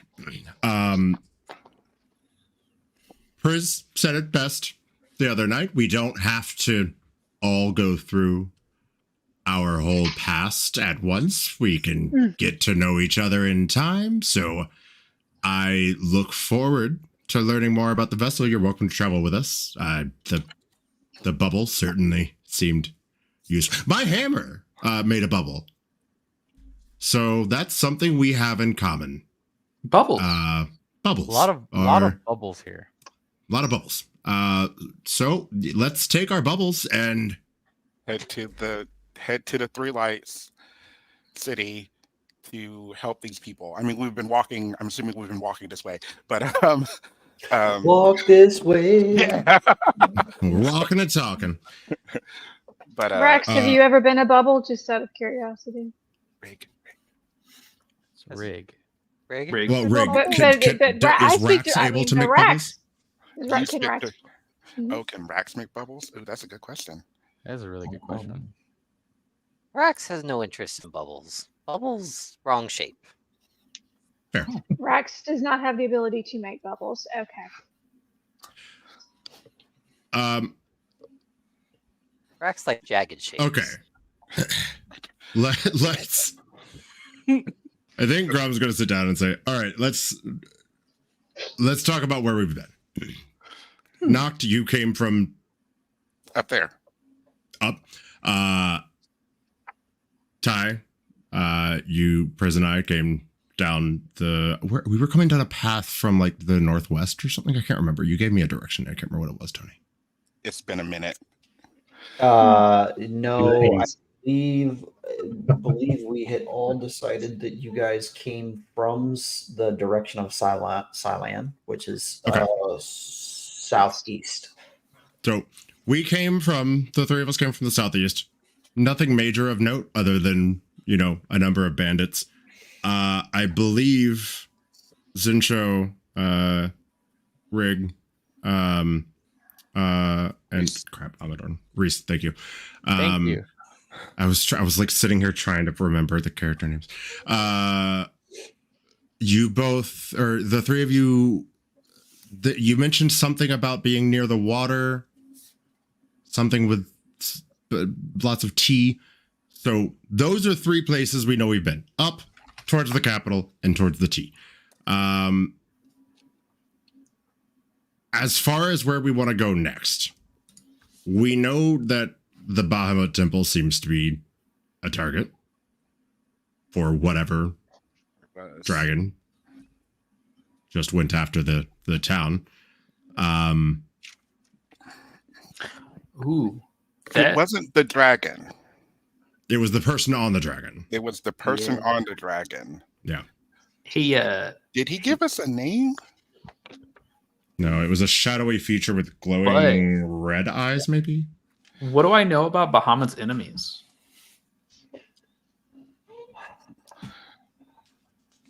Anybody very shadowy? Probably nothing like extremely specific, other than if he had an enemy, it would be someone in the flavor of a betrayer god kind of scenario, or like demonic, devilish entities that would be jealous of just an honorific or an honor laden kind of person. That flavor, kind of. Something else was mentioned, and unfortunately things got busy and we weren't able to discuss. Brazier, you mentioned something about a shapeshifter. Yes. When I was with our trash hauling friend, he mentioned that the tea lady was being pursued by wolves, and all of a sudden, out of nowhere, there's a sound that came. We're not entirely sure where it came from, but the wolves halted right in their tracks and then turned and ran the hell away from the tea lady.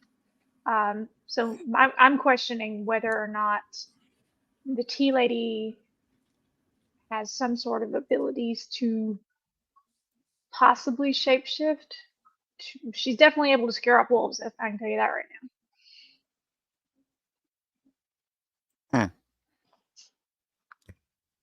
Ty or Noct, you seem well read. Would any of the three of us happen to know where we could go that might be a good source of information about things relating to shapeshifters? Tea Lady's guardian of the city. Oh. What? Not? No, hold You on. seem... I gotta ask Tony a question. Uh-oh. Go ahead, Noct. I'm waiting. Private conversations are being had at this moment. Sorry, this is like whispers at the table. Yes. Secrets don't make friends. The bad stuff happened after Tea Lady disappeared. Yes, secret tunnel. Yeah, so what do I know, Tony?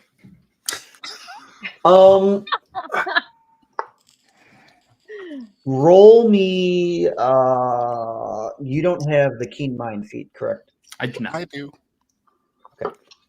Roll me a history check with advantage. Me? No. Noct. That's gonna be a 25. Okay. You remember one time sitting down in your office on the vessel? and pulling a book off the shelf that had been covered in dust that you hadn't read yet, like in your family's collection, right? And it talked about guardians. About what? It talked about guardians of a specific entity. That's about all you recall out of it, but you do you remember reading a book. You don't understand why this is like coming to your, like, why this is purposeful in the moment, but your mind keeps pointing on that word, guardian. Memory stirs relating to the word guardian. Though I can't point out why. Would I know? Grum, would Grum or Ty ever have read any similar books, or would I happen to know? I guess I would need to ask a pointed question first. In what way would your character be thinking about what that word would mean? Like, what to you, like piecing these things together, to display for me how your character would start rationalizing these things, like what you're kind of working through. And then I'll answer your two's question in just a minute. For Grum, I think the sage backstory and the research backstory entirely comes around watching his clan and village get destroyed, and then just constantly trying to research both obsessively what he could have possibly done to change the outcomes of that, and what powers are known to be possible defenses towards things that seem to be celestial or otherwise above the mortal plane. So I feel like at some point a book or a writing about the ability to either cast obscene levels of arcane protection that we saw on Key, or things like shape-shifting as a defensive act, would have likely come up in my research, but I don't know. What would stand out to you is ability of that kind of nature would come from something at a deific level or above. You don't know of any practitioners of arcane magic within the current world that you understand that would have that much ability. Certainly, they could do high levels of protection or high levels of whatever, but this particular feeling that you got from that bridge was literally woven into the fabric of the town. Okay. Guardian. It just keeps smacking you in the face, knocked. Guardian. From Ty's perspective, the idea of things being protective, things watching over, guiding and directing, and given Prazira's story about these things essentially feeding off a massive attack, something being protective, and the word guardian, that's where my mind goes, is that it's something, and given what the little that we know about the tea lady, in that she's like, Rig has indicated that she protected the city. That's where my string of thought is, my logic brain is going, is like, if the tea lady was the protector of the city, who had a guardian recently or at some point in the past, according to Priz's story, protect her, but she's now gone somehow. We don't know why. I think Yeah. that she protected herself. I mean, it didn't seem like there was. Yeah. He didn't seem to pick up anything outside Yeah. of just her. Yeah, but the idea of something protecting, and now that the guardian or the protector of this city, if Rig is correct, is gone, and now the city is all of a sudden like been ransacked within days of that disappearance. That's what's concerning to me, or to Ty, Mhm. well, to Ty. And that's where when Noct says guardian, I wonder what that means.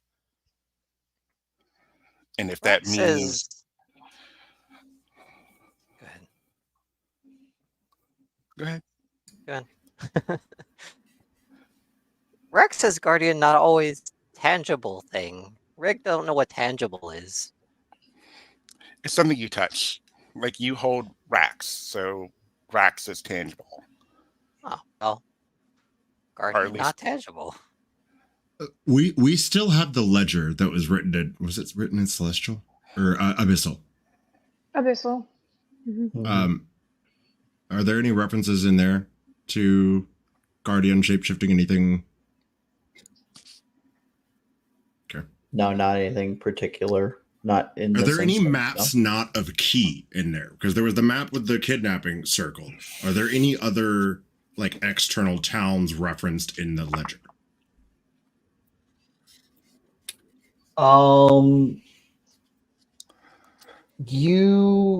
You see you remember seeing a picture of a like a top-down view of another like complex or structure that had a central how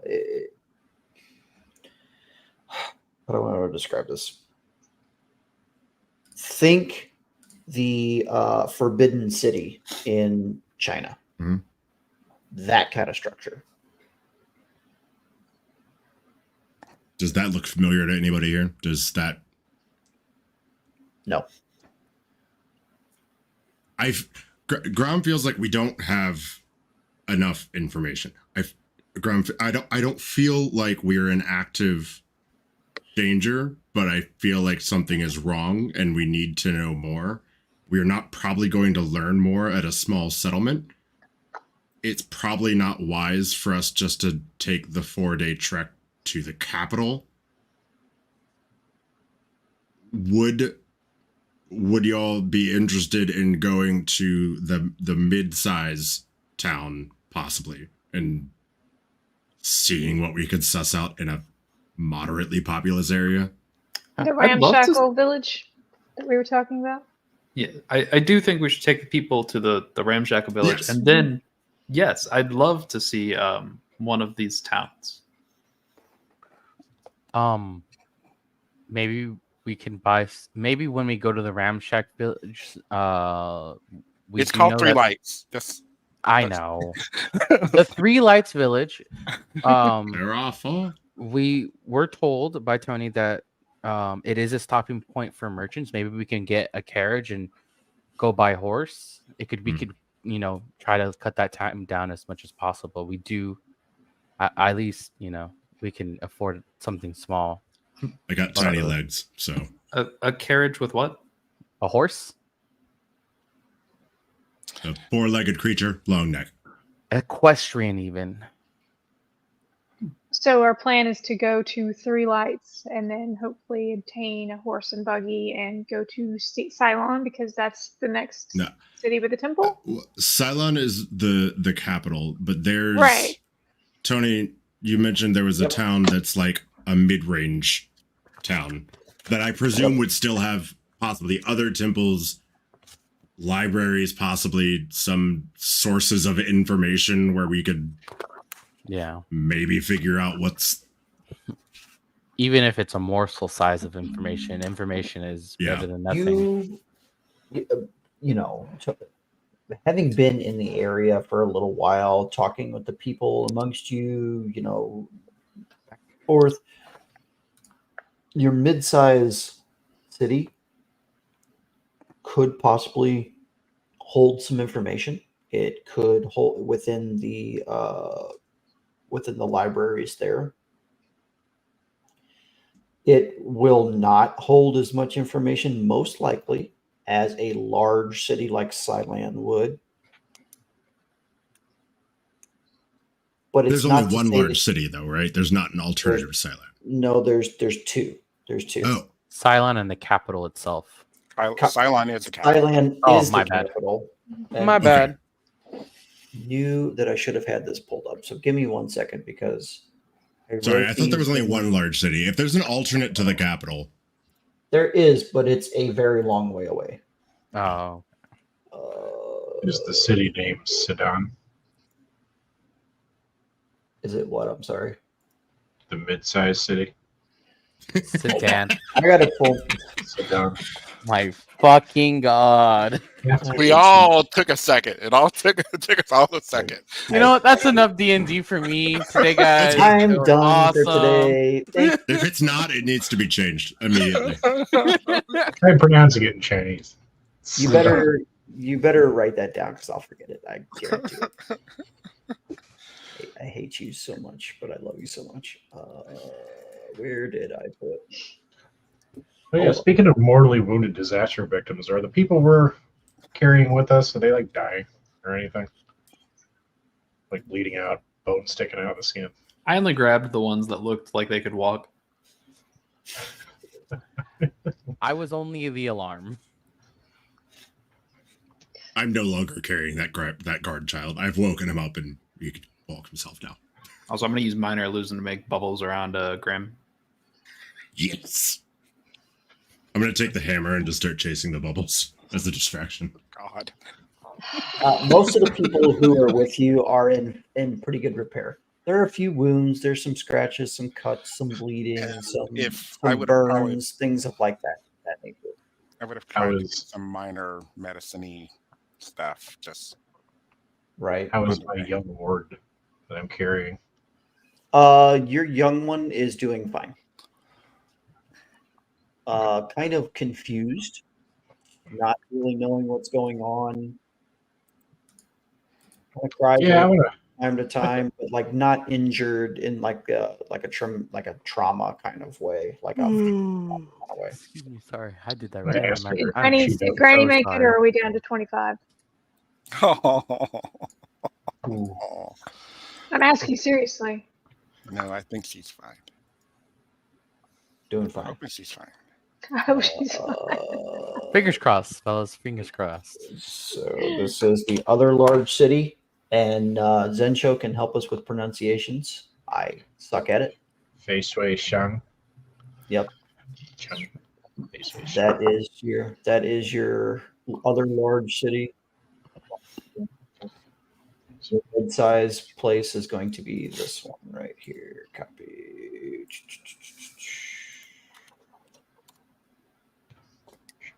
John.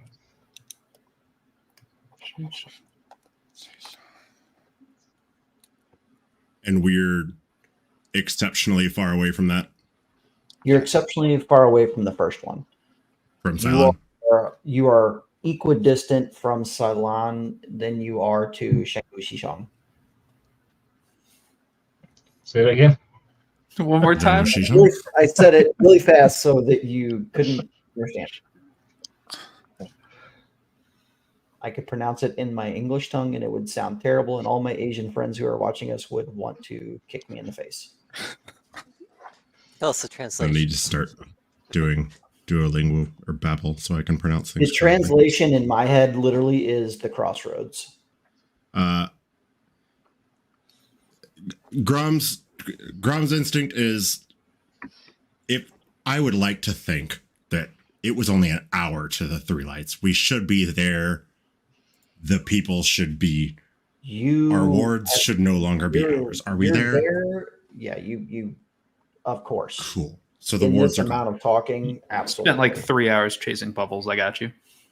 Well, I mean, like the bubbles were moving. I was just kind of giving me a distraction.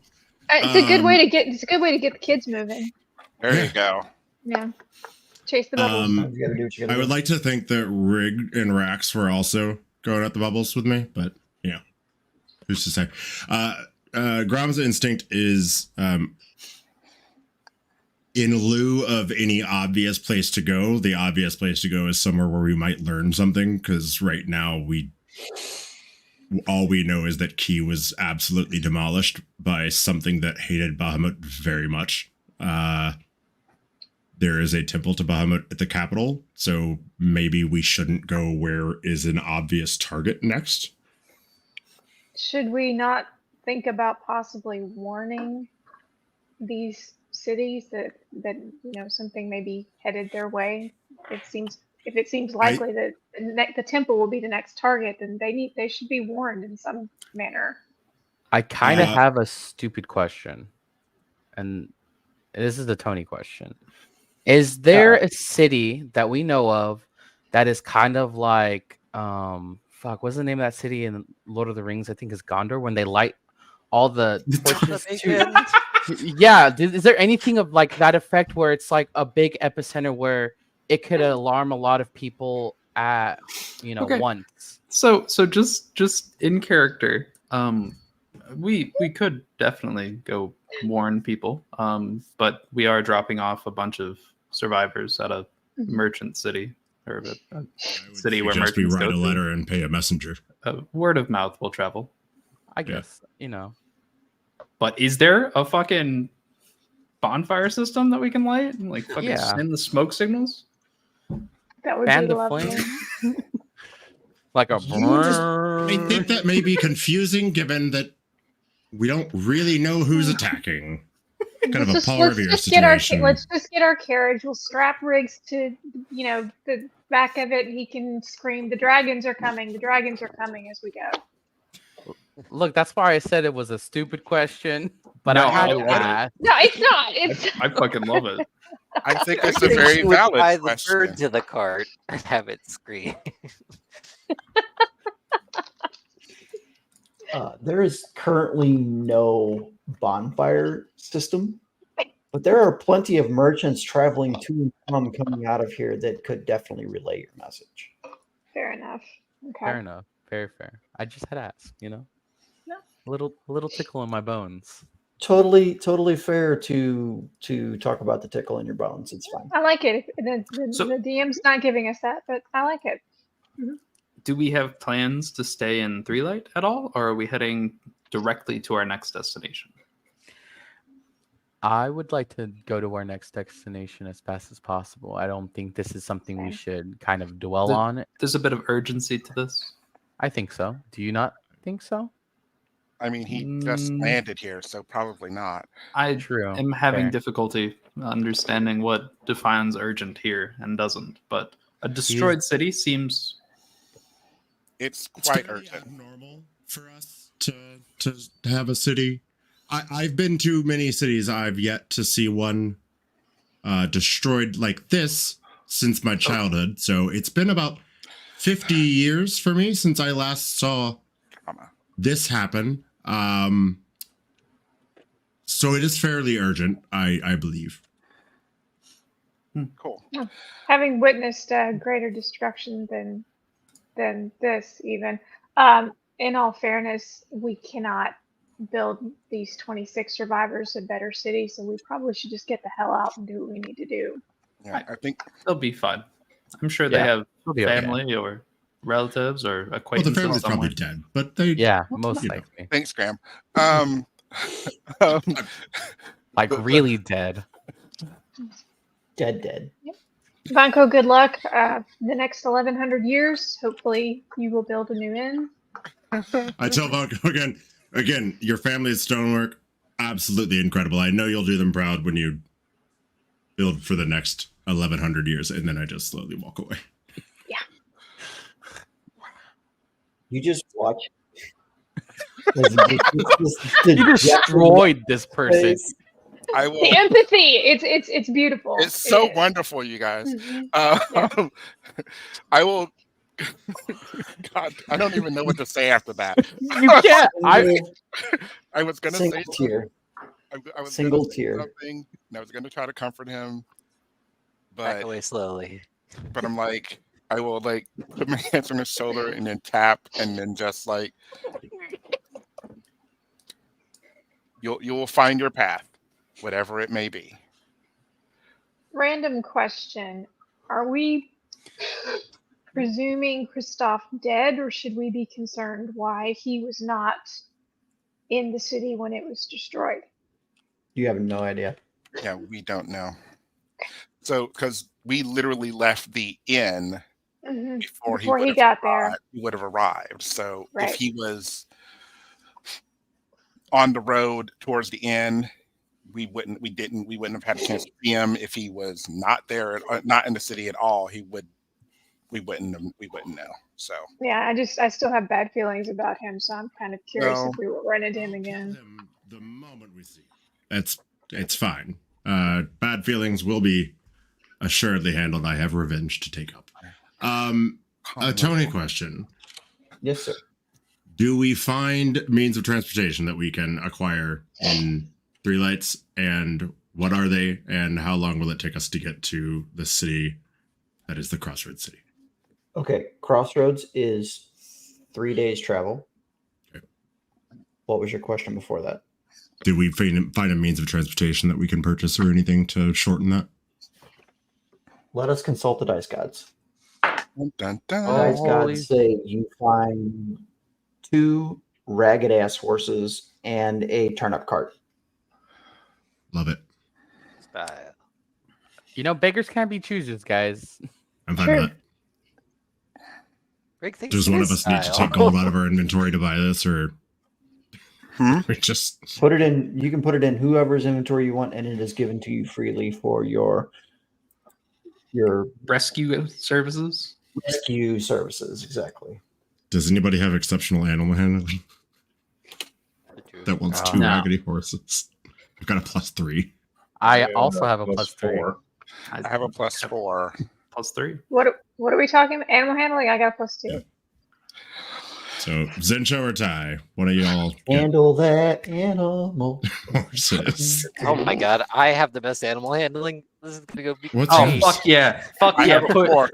Put Rig on that. Oh, let's do this. I'm Put Rig on that. fucking here for this. Reagan's on the back of I one am- of the horses, and Rax is just floating on the back of the other. 20. Oh no! I 20 will. for animal handling. Yeah. So before we leave, should Tell we? me how Rig sets this up. I want to envision this. God. Yeah, on the spot. On the spot. Let's go. I love this so much.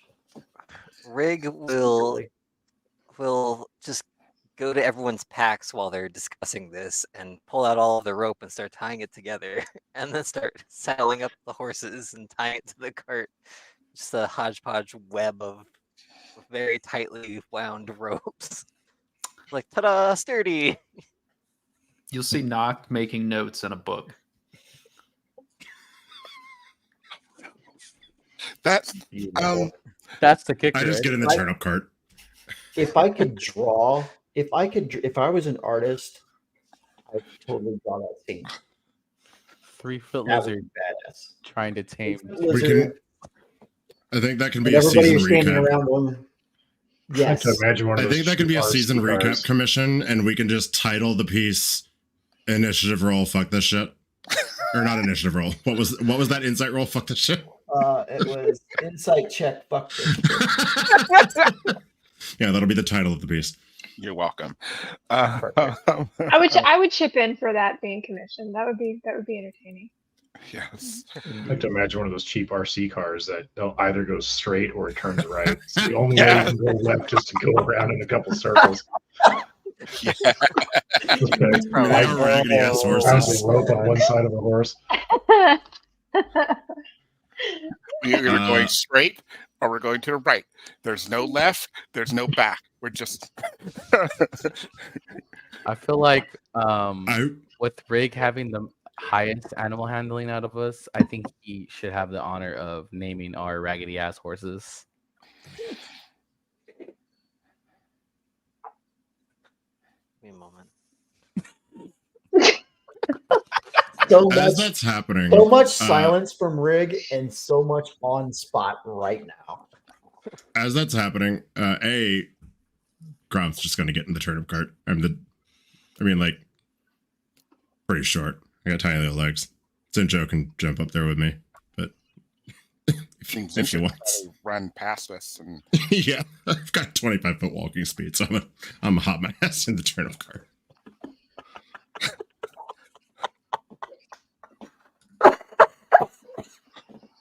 I also feel like during the travel time,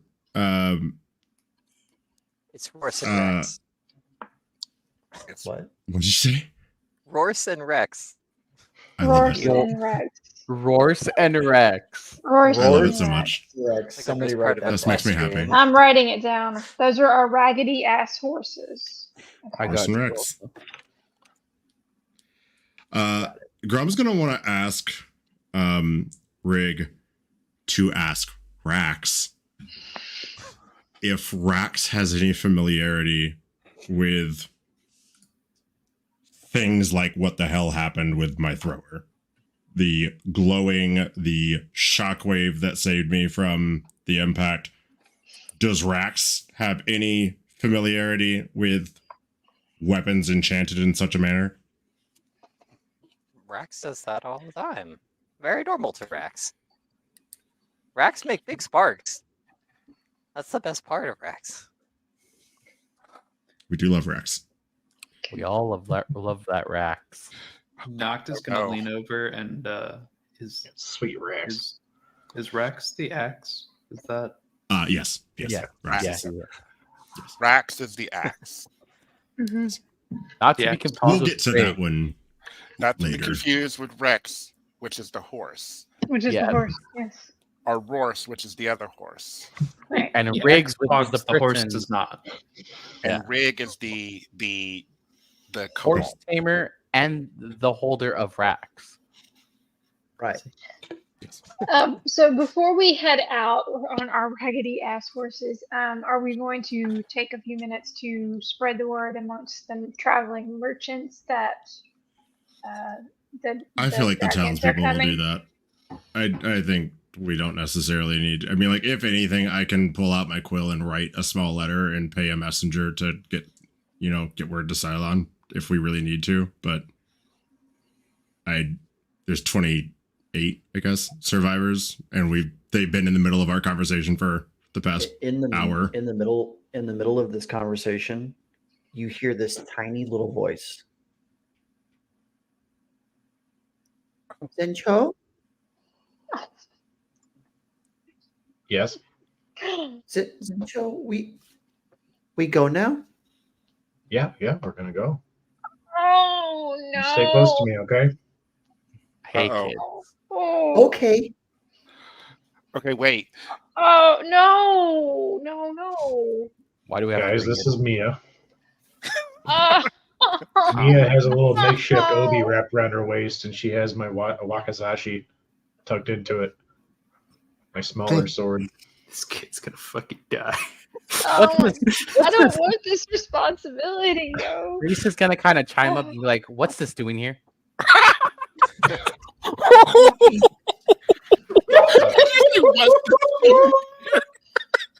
Why do we have this?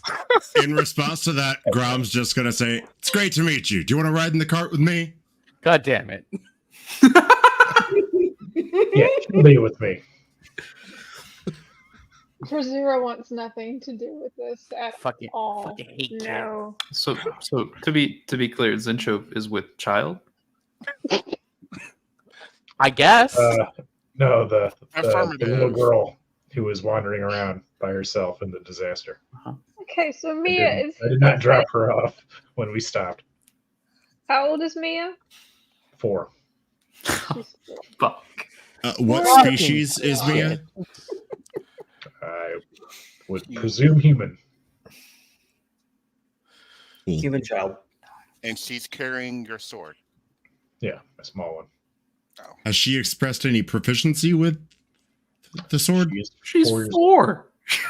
Well, I'm aware, but you chose to give her the sword, so Graham She's a has a prodigy. good point.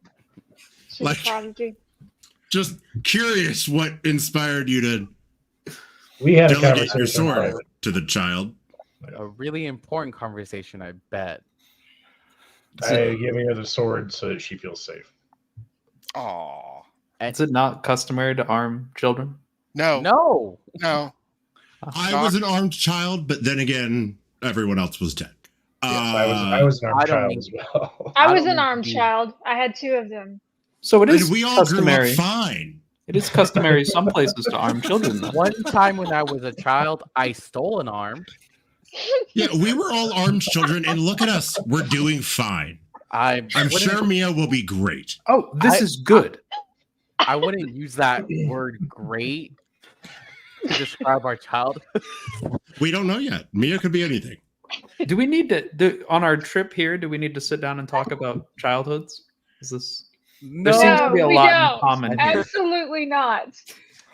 better yet, why There's is lots the of time child to talk. coming with us on a dangerous and potentially life-threatening adventure? Seriously, is there not someone there willing to keep an eye on her? I This think seems that- very We could bad. We could just leave it here. I Ray, Please- dig a hole. won't leave this girl Alright, with We're not going to put the stranger. child in the hole. Why would you say that? Okay, at this point, if anything, Mia will have plenty of time to grow on our way to the crossroads. We're all in the cart. I don't know how fast those grow, but I grew fairly fast. They grow slower than I think. Does that count as they do. growing? Or how? I mean emotionally, I suppose. Tragedy makes you more adult or something. I think let's just go to Crossroads and we will figure this Mia situation out on the way. She already has no parents other than Zincho. Like, there's more adults in Crossroads if we need a human adult to have Mia. There's also I a lot helped of her look at dangerous- Three Lights. There was no family, so I'm not leaving her. Yeah, so let's look for a family in the strangers Crossroads. a dirty tent. Cool. Sure. Wonderful. Can I just like hop Mia up on my shoulders? So we have a mascot now. That's wonderful. Yeah. So who's responsible for feeding it? Her.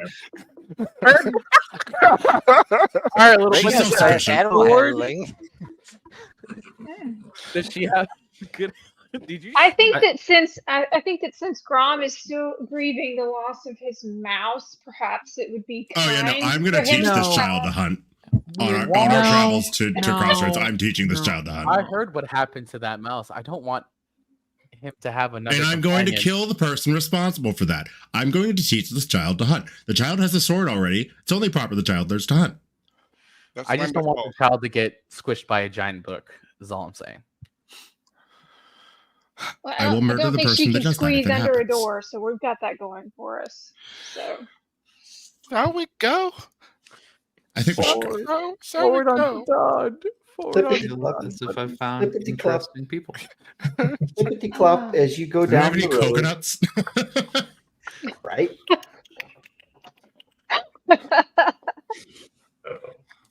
come, Concord. Come, let's go. It's merely a flesh wound. Come on, fight me. We'll just scratch. All right. With Okay. Mia on Gromgarn's shoulders on the turnip cart, you are now helping your way to Crossroads. The sun begins to set in the western sky. Night is soon upon you. The silvery moon comes out over the mountain range of Tiantang, Just and the real stars begin to appear.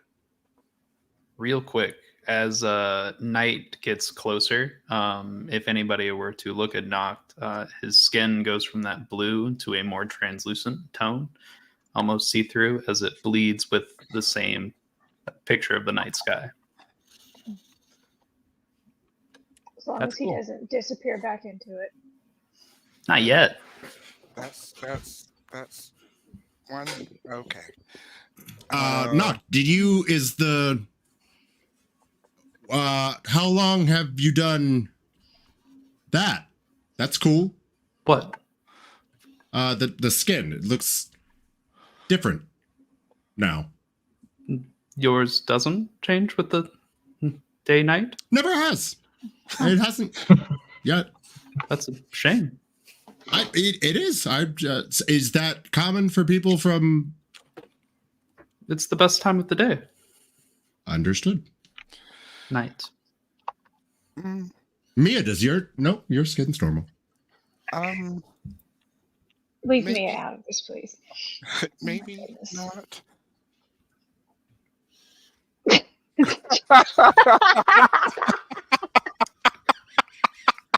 No, I don't. Fine. I don't want pick Mia any more up and put coming Mia along. on the cat's shoulders.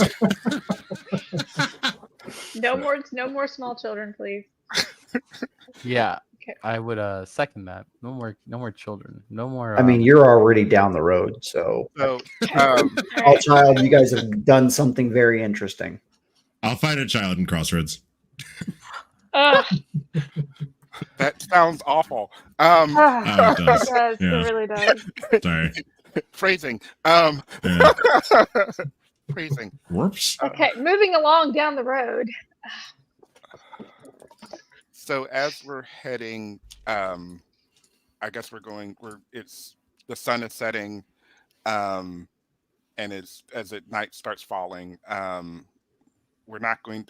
We should stop at some point to rest. I mean, some of us, you all need to rest, right? Mm, I don't really sleep much, but whatever. I don't really like want to make the joke, but I'm a bit of a night owl myself, personally. for fuck's sake. Who? That's fair. said- That's fair. Who God, said that? disadvantage on your next attack roll. I'll say, is there an opposite to inspiration? Yeah, Gave it's it. called disadvantage. Yeah. Depression. It's called depression. You get one level of depression. Oh God. What? You know what? Just because you said that. Exhaustion. Fuck. Depression. On who? Idea. Oh, In okay. it, we'll talk about that off stream. Oh my gosh. Then bring in the fate sanity system. Fucking Um, yes. Require the modicum of time. I will say this: the child will need to sleep. I will assume others need to sleep in some way, shape, or form. I mean, yeah, I think like how far reasonably can we make it in? I mean, how it was 3 days before we had the Rorse and Rex. How long is it with Rorse and Rex to get to Crossroads? It was 3 days. Considering they can only turn right, probably not that much shorter. Maybe it's to the right of us. 3 days by foot. You'll be there in about a day and a half. Okay, We'll get then there maybe- tomorrow. Yeah. If so we don't stop. No, But, we could stop and still get there tomorrow. yeah, I think we could probably make it about halfway. Maybe stop at if it was like mid morning. I think It was afternoon when we got to 3 lights. Three Lights, Mhm. and we probably were there for a few hours, I would say, and then we left at near sunset. Yeah, we'd probably get there tomorrow night, would be my guess. Yeah. If we were to take a stop now. Sleep. yeah, we can just camp halfway up. You did mention bandits, no? Yes. True. I haven't killed anybody lately. Well, we don't have. Well, we may not have to kill anybody, but we could just at least rest and protect ourselves. Oh, that's fine. All right. So you guys are going to camp out? I think that would be wise. Okay. Okay. You guys find a nice, quiet little place to pull off of the road for the night. You set up a small encampment of canvas-like material and tarps, and you don't really have any rope. So I would love to see how the hell you're going to do that. Where's our? Oh, Oh, Oh, great. we all look in our bags. We're like, "Hey, what the fuck?" yeah. I do have rope. I have 50 feet of rope. No, I took it. Rig took the rope. Good. Rig took all of our rope to make the Harnesses and harnesses for as the. and stuff. All of the things. Yeah. Just I had mean, to you could do. probably most take it off of the horses, but you might not get Yeah. your whole rope back. Also true. Sorry, I'm doing something in the background while you guys are going. Please do me a favor and consider this some downtime. Consider Okay. your guys' ability to chat with one another, to further bonds, break bonds, talk about the past, character build, whatever, you're sitting by the fire, Awesome. flow with your characters while I work on something. Kind of started off. Zensho, I heard you mention you are some kind of a cook. Do you have anything you can whip up quickly as we sit around the campfire, kind of mingling amongst ourselves? I don't have a lot of food on me typically, but in the evening I'll run out and hunt a bit. It's one of the only things I've ever done other than wander and do odd jobs was cook. So I've got the full complement of equipment I carry around with me. It's one of the only things I have other than the swords. So I'm happy to rustle up some game tonight and cook it. I think that would be really nice. Kind of lift all of our spirits up after after the whole city dying, dragon, and some dude on that dragon, and destruction, and really traumatizing, yeah. fires, and family loss, and a child. Yeah, I guess I'll head away from the group, take Mia with me, and show her how to use a small, simple traps. Look for some small critters and some herbs and spices and fruits and stuff. Ooh. Roll survival. You got it. Guidance. I would have given it to you before you left. That's a 1d4. Mm-hmm. How do I roll? Just dice. You can in the corner. Bottom left. Yeah, I got Bottom it. left. That's 19 total. Nice.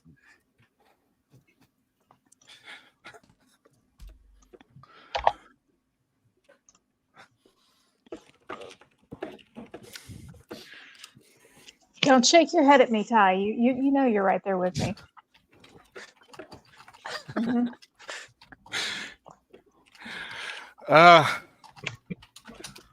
I will, while they're waiting.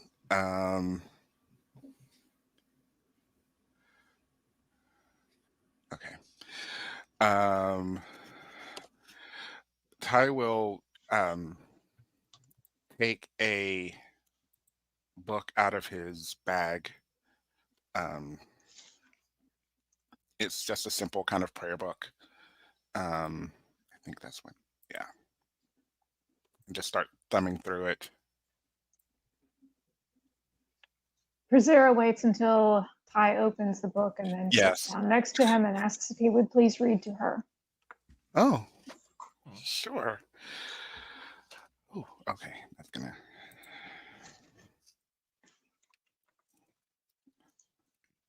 I'm going to join that situation. Let's see. Oh gosh, what is this? No, we're not going to use that. We're good. Okay. Sorry. Use whatever you wish. All right, that should be everybody. Sorry, I'm back. No problem. Hi, back. I'm front. Hello. Oh dear.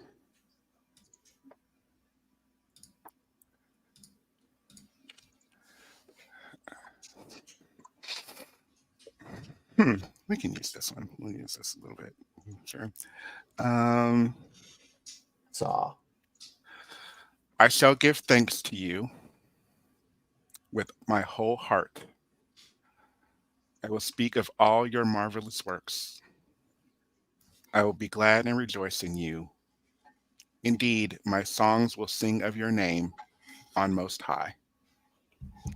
When my enemies are driven back, they shall fall and perish at your presence. For you have maintained my right and my light.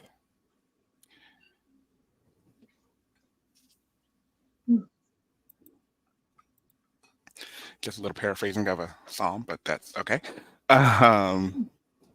Yeah. It was very nice.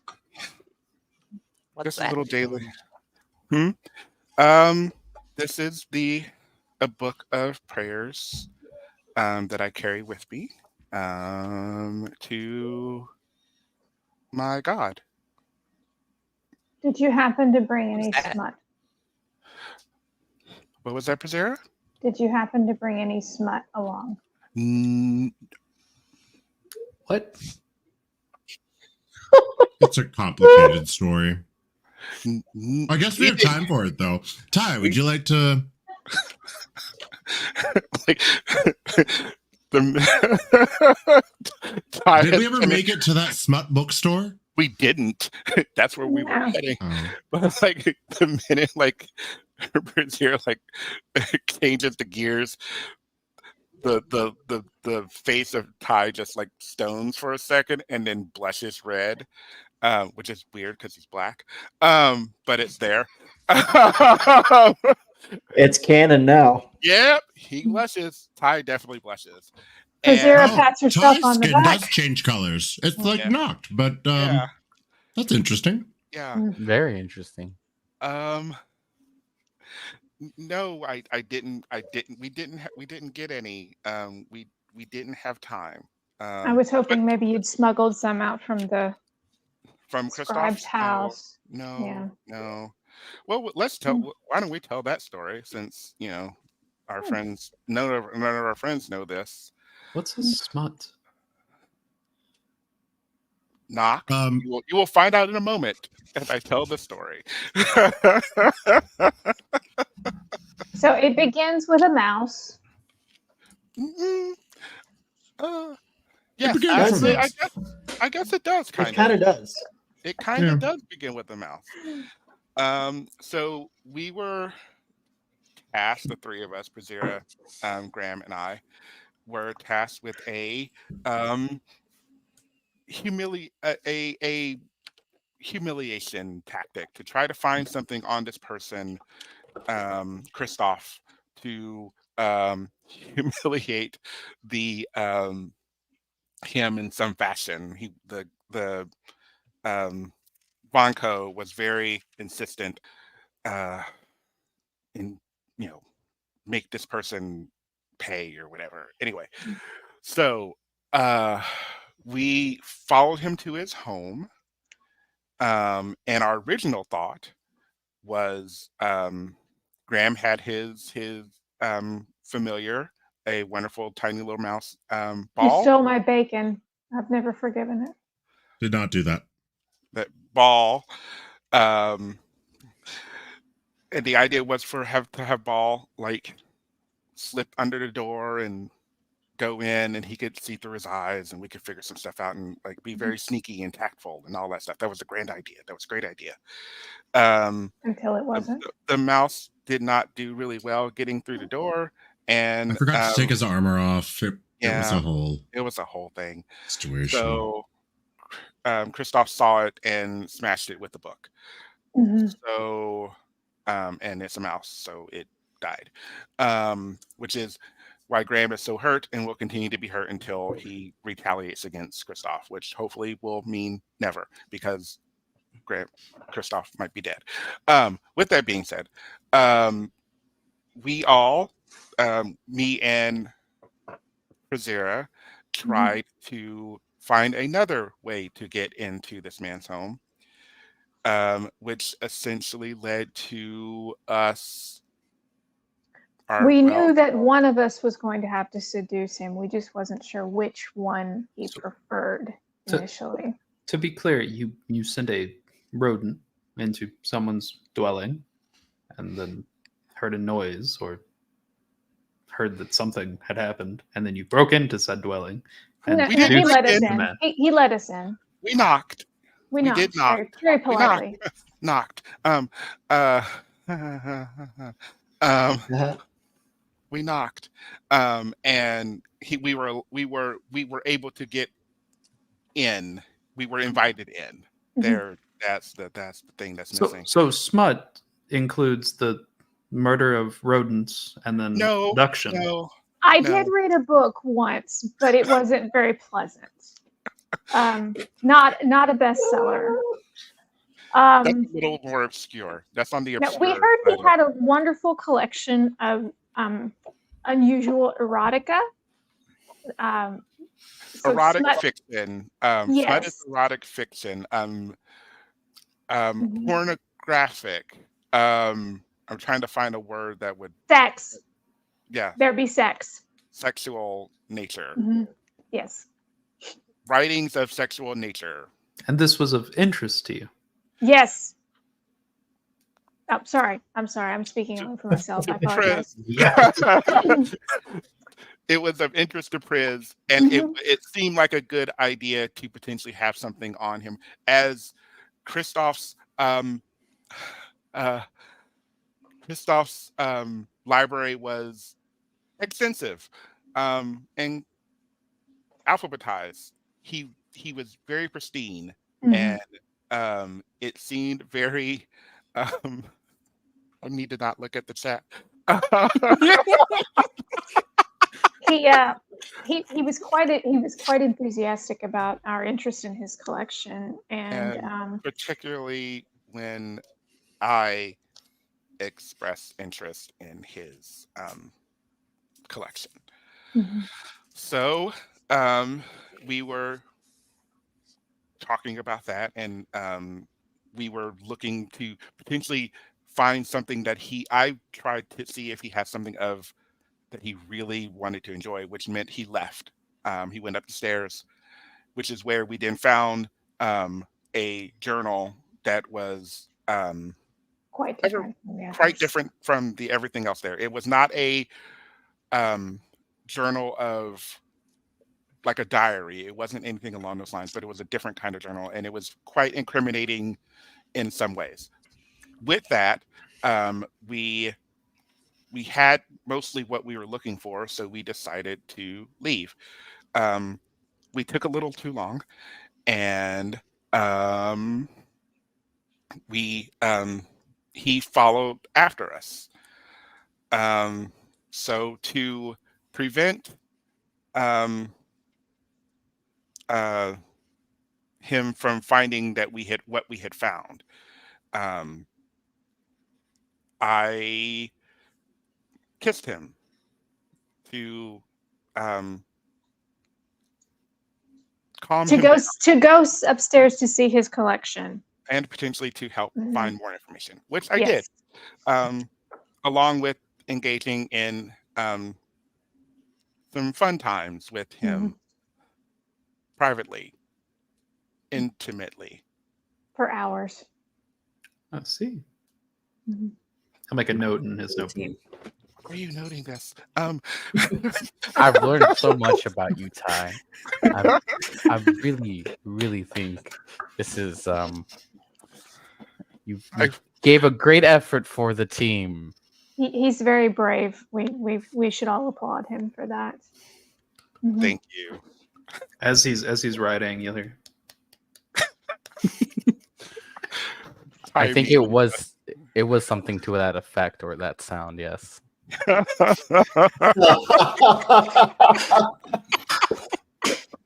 Oh, right. Oh no. Hold on. Who would like to take first watch? I could take first watch. Ty's gonna stay up because he's kind of embarrassed. So yeah, he'll take the watch with Reese and not Reese. Oh, it's not. Yeah, you guys can have it. You guys can have it. I'll wait. Okay. Grom has been asleep in the turnip cart for this entire story. I was Where's the child? Did we dig it a hole? The waif isn't mine. We established that. The child went with the cat. He's with me hunting. Yeah, I want so badly for Sir Christoph to not exist anymore. But you're not even that I am just completely over this fucking story. So I have been asleep on the turnip cart this entire time.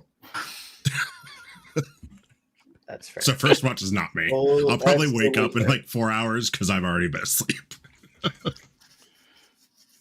That's awesome. All right, so the rest of you bed down for the evening.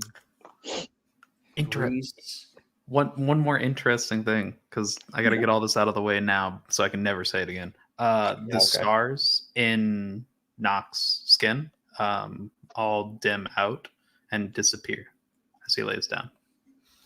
The scars or the stars? Stars. The stars. Oh, that's cool. Estrellas. I will take note of that. Not actually writing it down as a note, but I will definitely take note of that. You and I, Ty.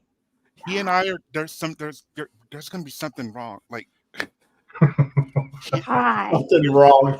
we're going to be opposites. I'm just saying. The I get it, stars are not Ty, in he's not your position type. for this. We understand. Behave yourself. He literally got here not even an hour and a half ago. Like, you just got That's laid. Why fucked are you up. paying this much attention to him? Oh my god. Do you like him too? It's okay. my You can God. tell us. I don't know why, but I feel like Hey, y'all are on watch. You can talk about this. Everyone else fades off to sleep as the two of you are left sitting there staring at the fire, talking about Ty's interests. good lord. I'm just curious. It's a curiosity more than anything else. And you should know, Reese, physicality is not necessarily what I'm attracted to.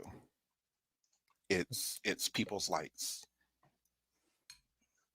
the So, light that they have. so what you're saying is because he's quite literally, and I look at Noct, not light, there's something wrong with him, or you feel some kind of natural disposition towards what he could be. I think it's going to be a natural disposition. I'm light. That's who I am, and he is the opposite of that in a sense. In a way. I would like to get to know more before I make any further assessments. But as far as go ahead. No, I'm sorry. But in the moment, it'll be fine. He seems naive of our world in a lot of ways, which is concerning. Truly. I see the concern. But like you said, we can't really make judgments off of, literal hours of interaction, but I understand the apprehension. Yeah. If you don't mind me kind of picking your brain a bit, but what denomination do you follow? What is what you believe in? What is considered light for you? Great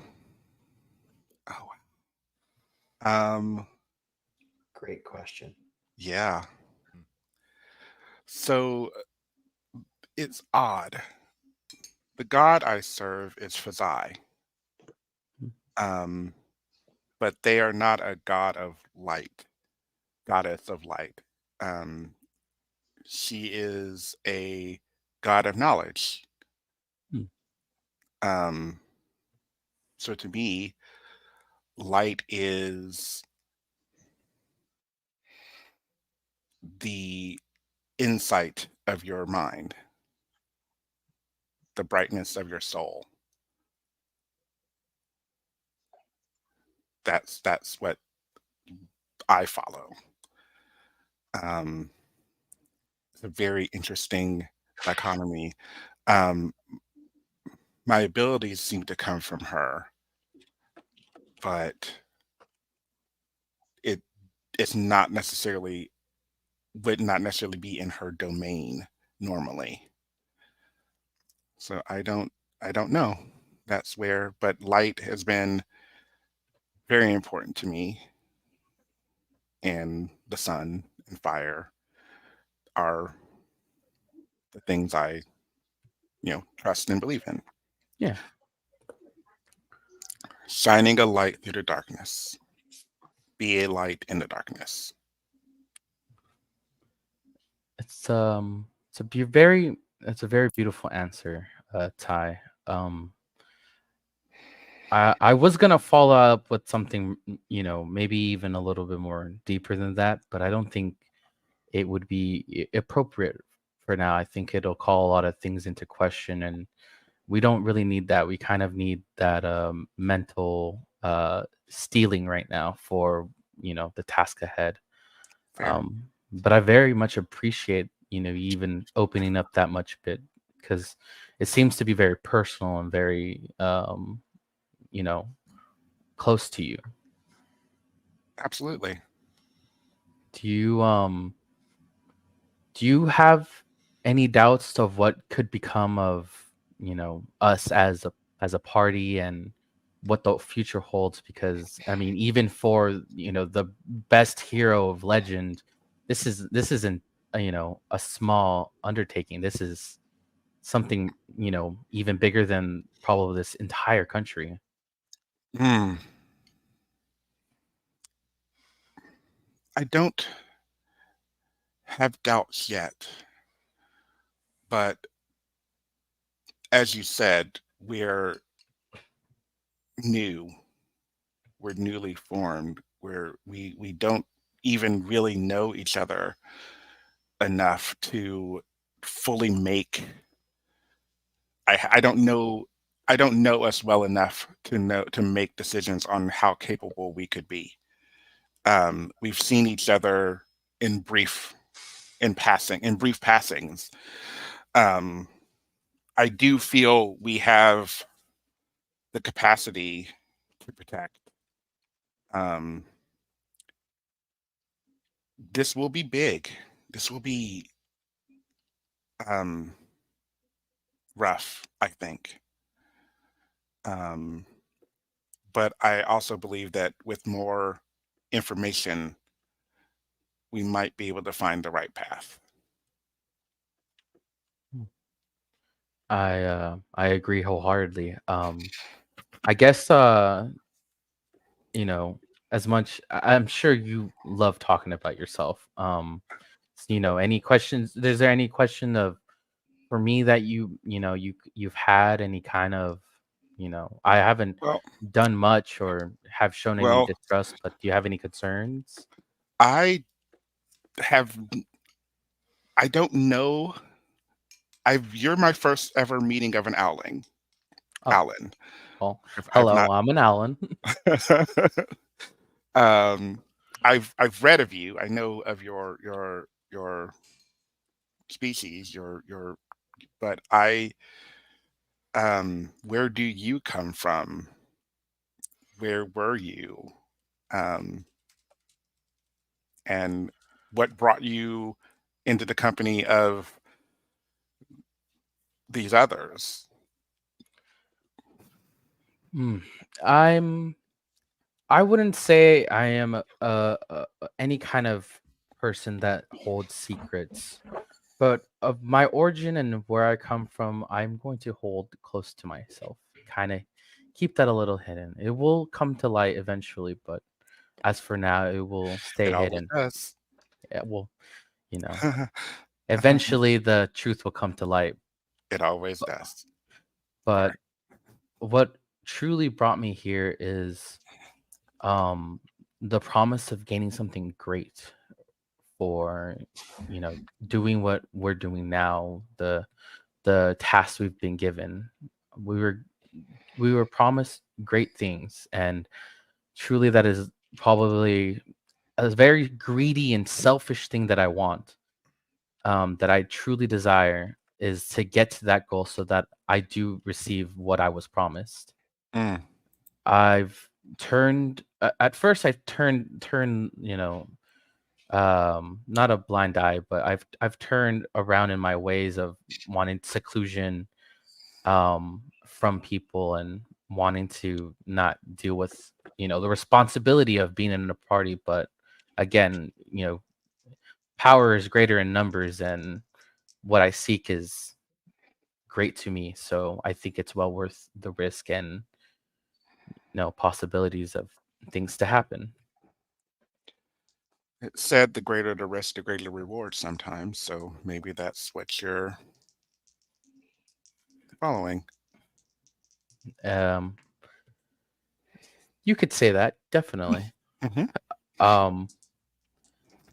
I am no righteous man as far as you go or anybody here. Honestly, I've had my fair share of bad doings. Mhm. But honor amongst thieves, if you can believe that in any capacity. I can see it. And you might have no connections. You might be able to. You might be of aid. If you're Eventually, as hopefully. hopefully. I do have my fingers in those not so savory people, but when the time comes and we really need to hearken for their help, I definitely can hopefully and will pull my weight.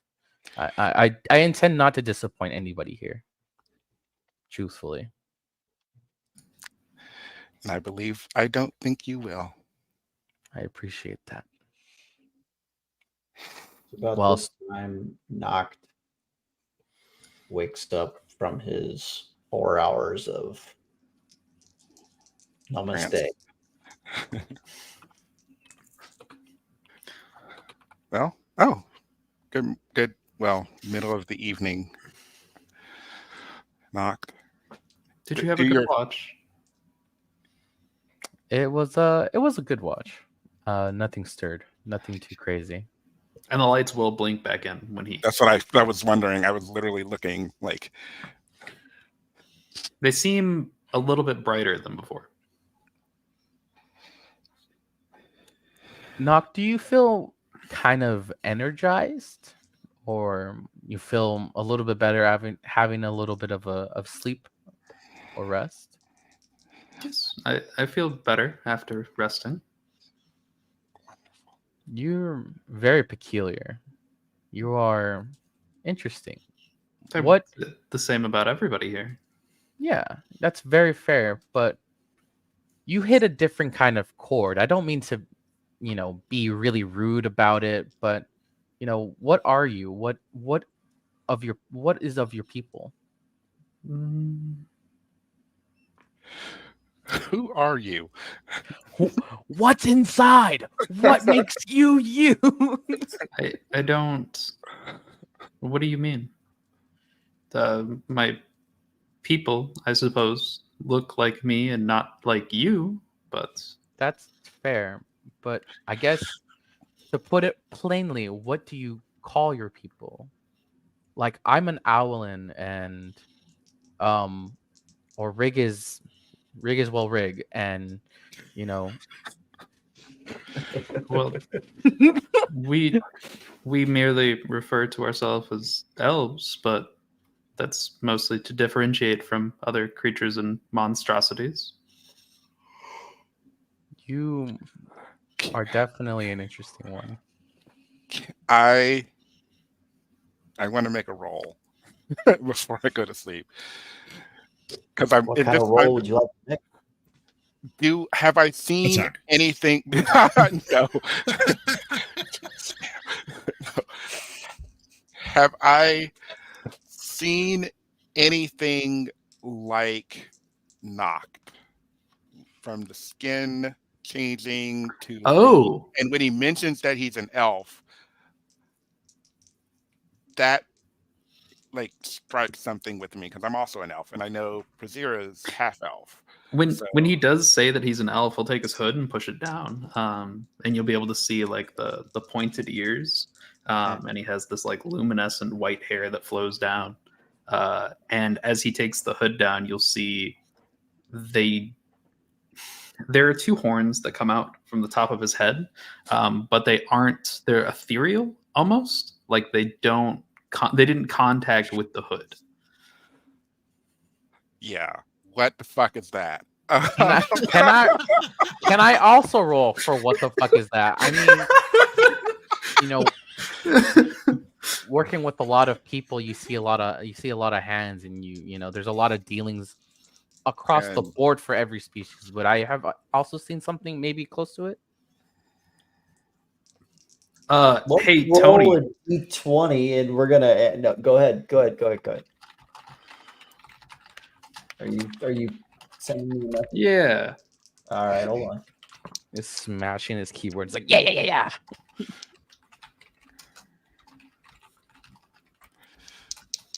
Am I just rolling a d20? Roll a d20 and add your intellect.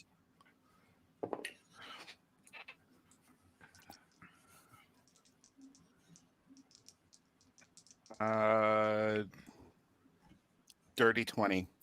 Reese got a 17. I'm asleep, right? The only thing that you can recall that like piques your assessment of all of this is you kind of keep looping back into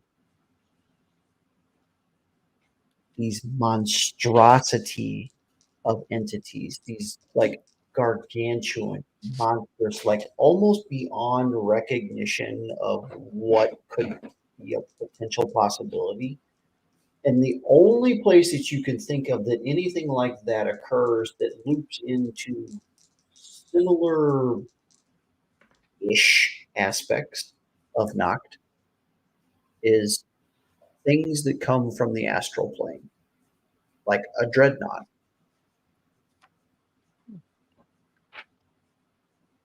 Writing that down. But as far as any other understanding goes, you have no fucking idea what he is.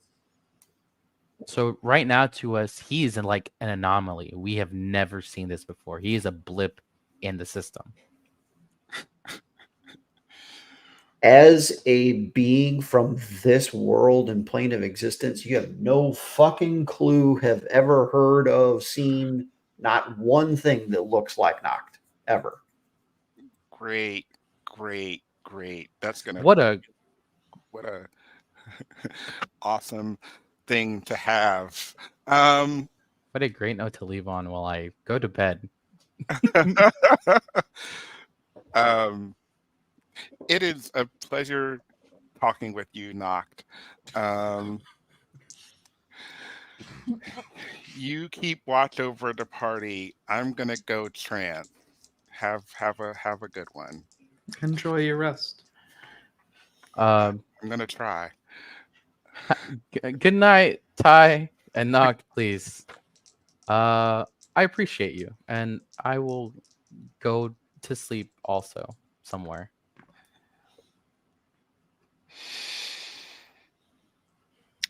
And as you guys fade out, Noct, you are presumably sitting on the back of the turnip cart or wherever you would like to be.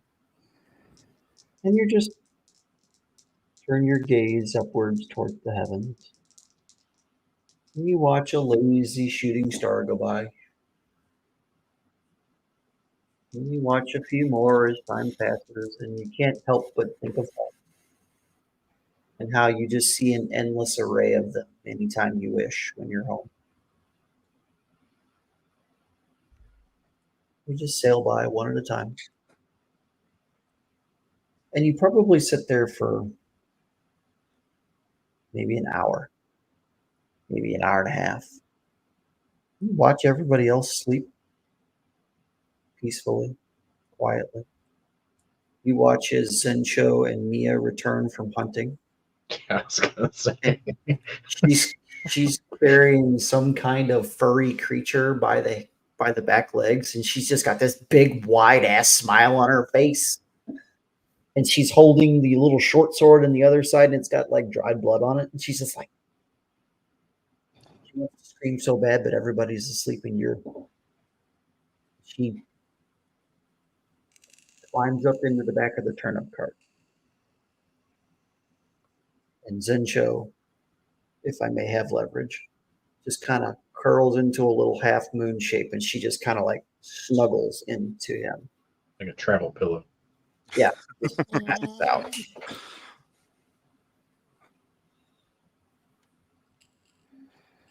And as you sit there, all of these memories just slowly start flooding into your mind. Sitting in your office, there's a ledger laid out in front of you on the desk, and there's writing on it. But you can't quite make out what it was that you were writing. And as hard as you think, nothing comes back to you about what was being written in the book. And all of a sudden, your eyes just go white hot, and you see nothing in front of you. And all of a sudden, you feel your body jolt to the side, and then jolt to the other side. And then you feel yourself hurtled over your desk, and you impact the wall. And the next thing you remember is looking up and seeing a blue and gold bubble popped over the top of you with two unconscious dwarfs laying next to you. And that is where we're going to leave episode number 1 of the Golden Feathers of Tiantang. So, thank you all so much for joining us this evening on the opening night here at D&D Vibe Tribe Productions for Season 3. Welcome to 2024. Happy New Year to you all. We're going to go around and we're going to one more time tell everybody who you are, who you play, and what's one thing that you're excited about learning in episode number 2, which will be in 2 weeks. So let's go ahead and we're going to go in reverse order. We're going to go, Damon, can you please give us your outro? Sure. This is Damon, aka Theater Cub 79, or DMA Gamer 79 on X, Twitter, whatever. And I play Tayo Doragon, your cleric, wood elf light cleric. And in episode 2, I am looking forward to finding out. Most thing I'm probably going to be finding out is what the fuck is knocked. I think a lot of people are probably going to be wondering a lot about that. Mm-hmm. Rig. Again, I'm Brady, or Brave Bandit, or Rig in this case. Kobold, not so sure if cleric. And I'm just excited to see how people interact with each other, figure out each other's mysteries, and then eventually we'll figure out where we're going. And I like Muhammad, so we should get on that. That's fair. Amador. What am I doing? Who are you? Where am I? Outroing. Oh, hi. Oh, I don't have anything to really say. The only thing I can say is I really appreciate being on the show, and I love every single one of your characters. You guys are really awesome. I can't wait to see what comes of this, and hopefully we don't all die. And who are you, and what do you play? Oh, I also play Reese Inkfoot. I'm a rogue. I do cool things. I'm an owlin. Yay, love me. Go Brace. Yay. Yay! Bull, you're up next. Hi, I'm Bull. I don't know if we're doing socials. It's the Instagram is the only. Totally. Yeah, totally sure. fine. Instagram's the only one. It's bull.stier, the German word for bull. It's easy because it's kind of like a last name. Anyways, play Gromgar and Loudhead. Works because I'm loud. Sometimes, unless I forget to turn my mic up. Mountain Dwarf with a confusing ass hammer that returns and teleports to my hand and sometimes makes bubbles that save me from shrapnel. So I don't know. I'm excited to figure out why my hammer is making bubbles and how I can control that, maybe, because that'd be cool. And also figure out if Mia is just going to be a monk now or if we're going to find her a family. So we'll see. I mean, yeah, if she stays in the party, she won't be here long, but like we have a healer.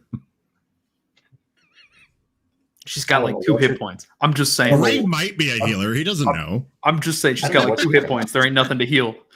No idea That's what true. you're talking about. Totally safe. Nothing will ever go wrong.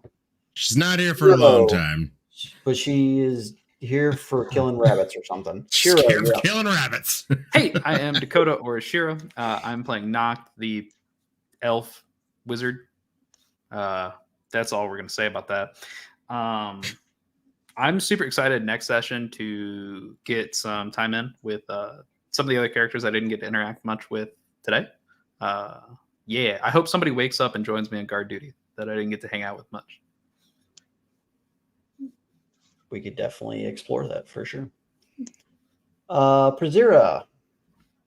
Yeah, I just played Prazira, the drow half elf wildfire druid.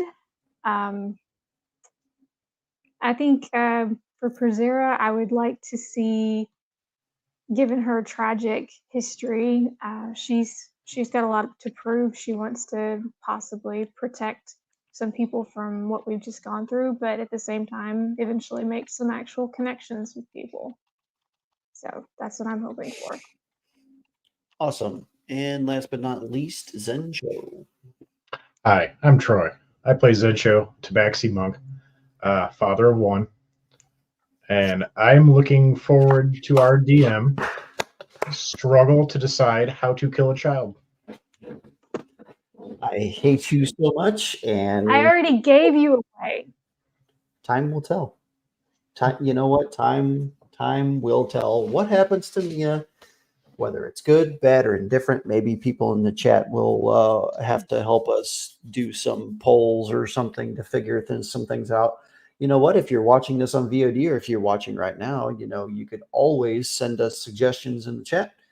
You can come over to D&D Vibe Tribe. We can probably link that the next time we play because I'm amazing and totally forgot to put that in our stuff for tonight. So we'll do that next time. Try to scapegoat the viewers for your suspect morality. No. We ain't doing that. We're not doing that. My morality is above the rest because, well, if I'm smiling, it's already too late. Anyways, I am Tony or LevaFed and Dragons. You can find me on TikTok as @LevaFed and Dragons. I do post some content there that relates to this game. So if you want to check that out, please check us out there or check me out there, I guess. I want to say thank you to my players for kicking off an amazing night tonight. I think we represented really well for the first show kicking off the season.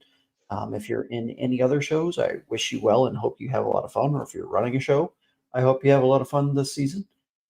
And yeah, so we're going to go ahead and roll the hell on out of here.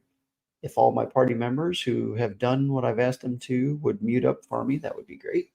And we're going to roll out. Thank you guys so much. Welcome to 2024. Much love, and we will see you hopefully in 2 weeks on Tuesday night at 8:30. So until then, much love, and we will see you on the flip side. Thank you so much for tuning in to another Vibe Tribe production. What's gonna happen next time? Well, you're gonna have to tune in to find out. But until then, remember, take care of yourself, love one another, and as always, make sure that you keep the good times rolling. Thank you for being here, and we'll see you next time.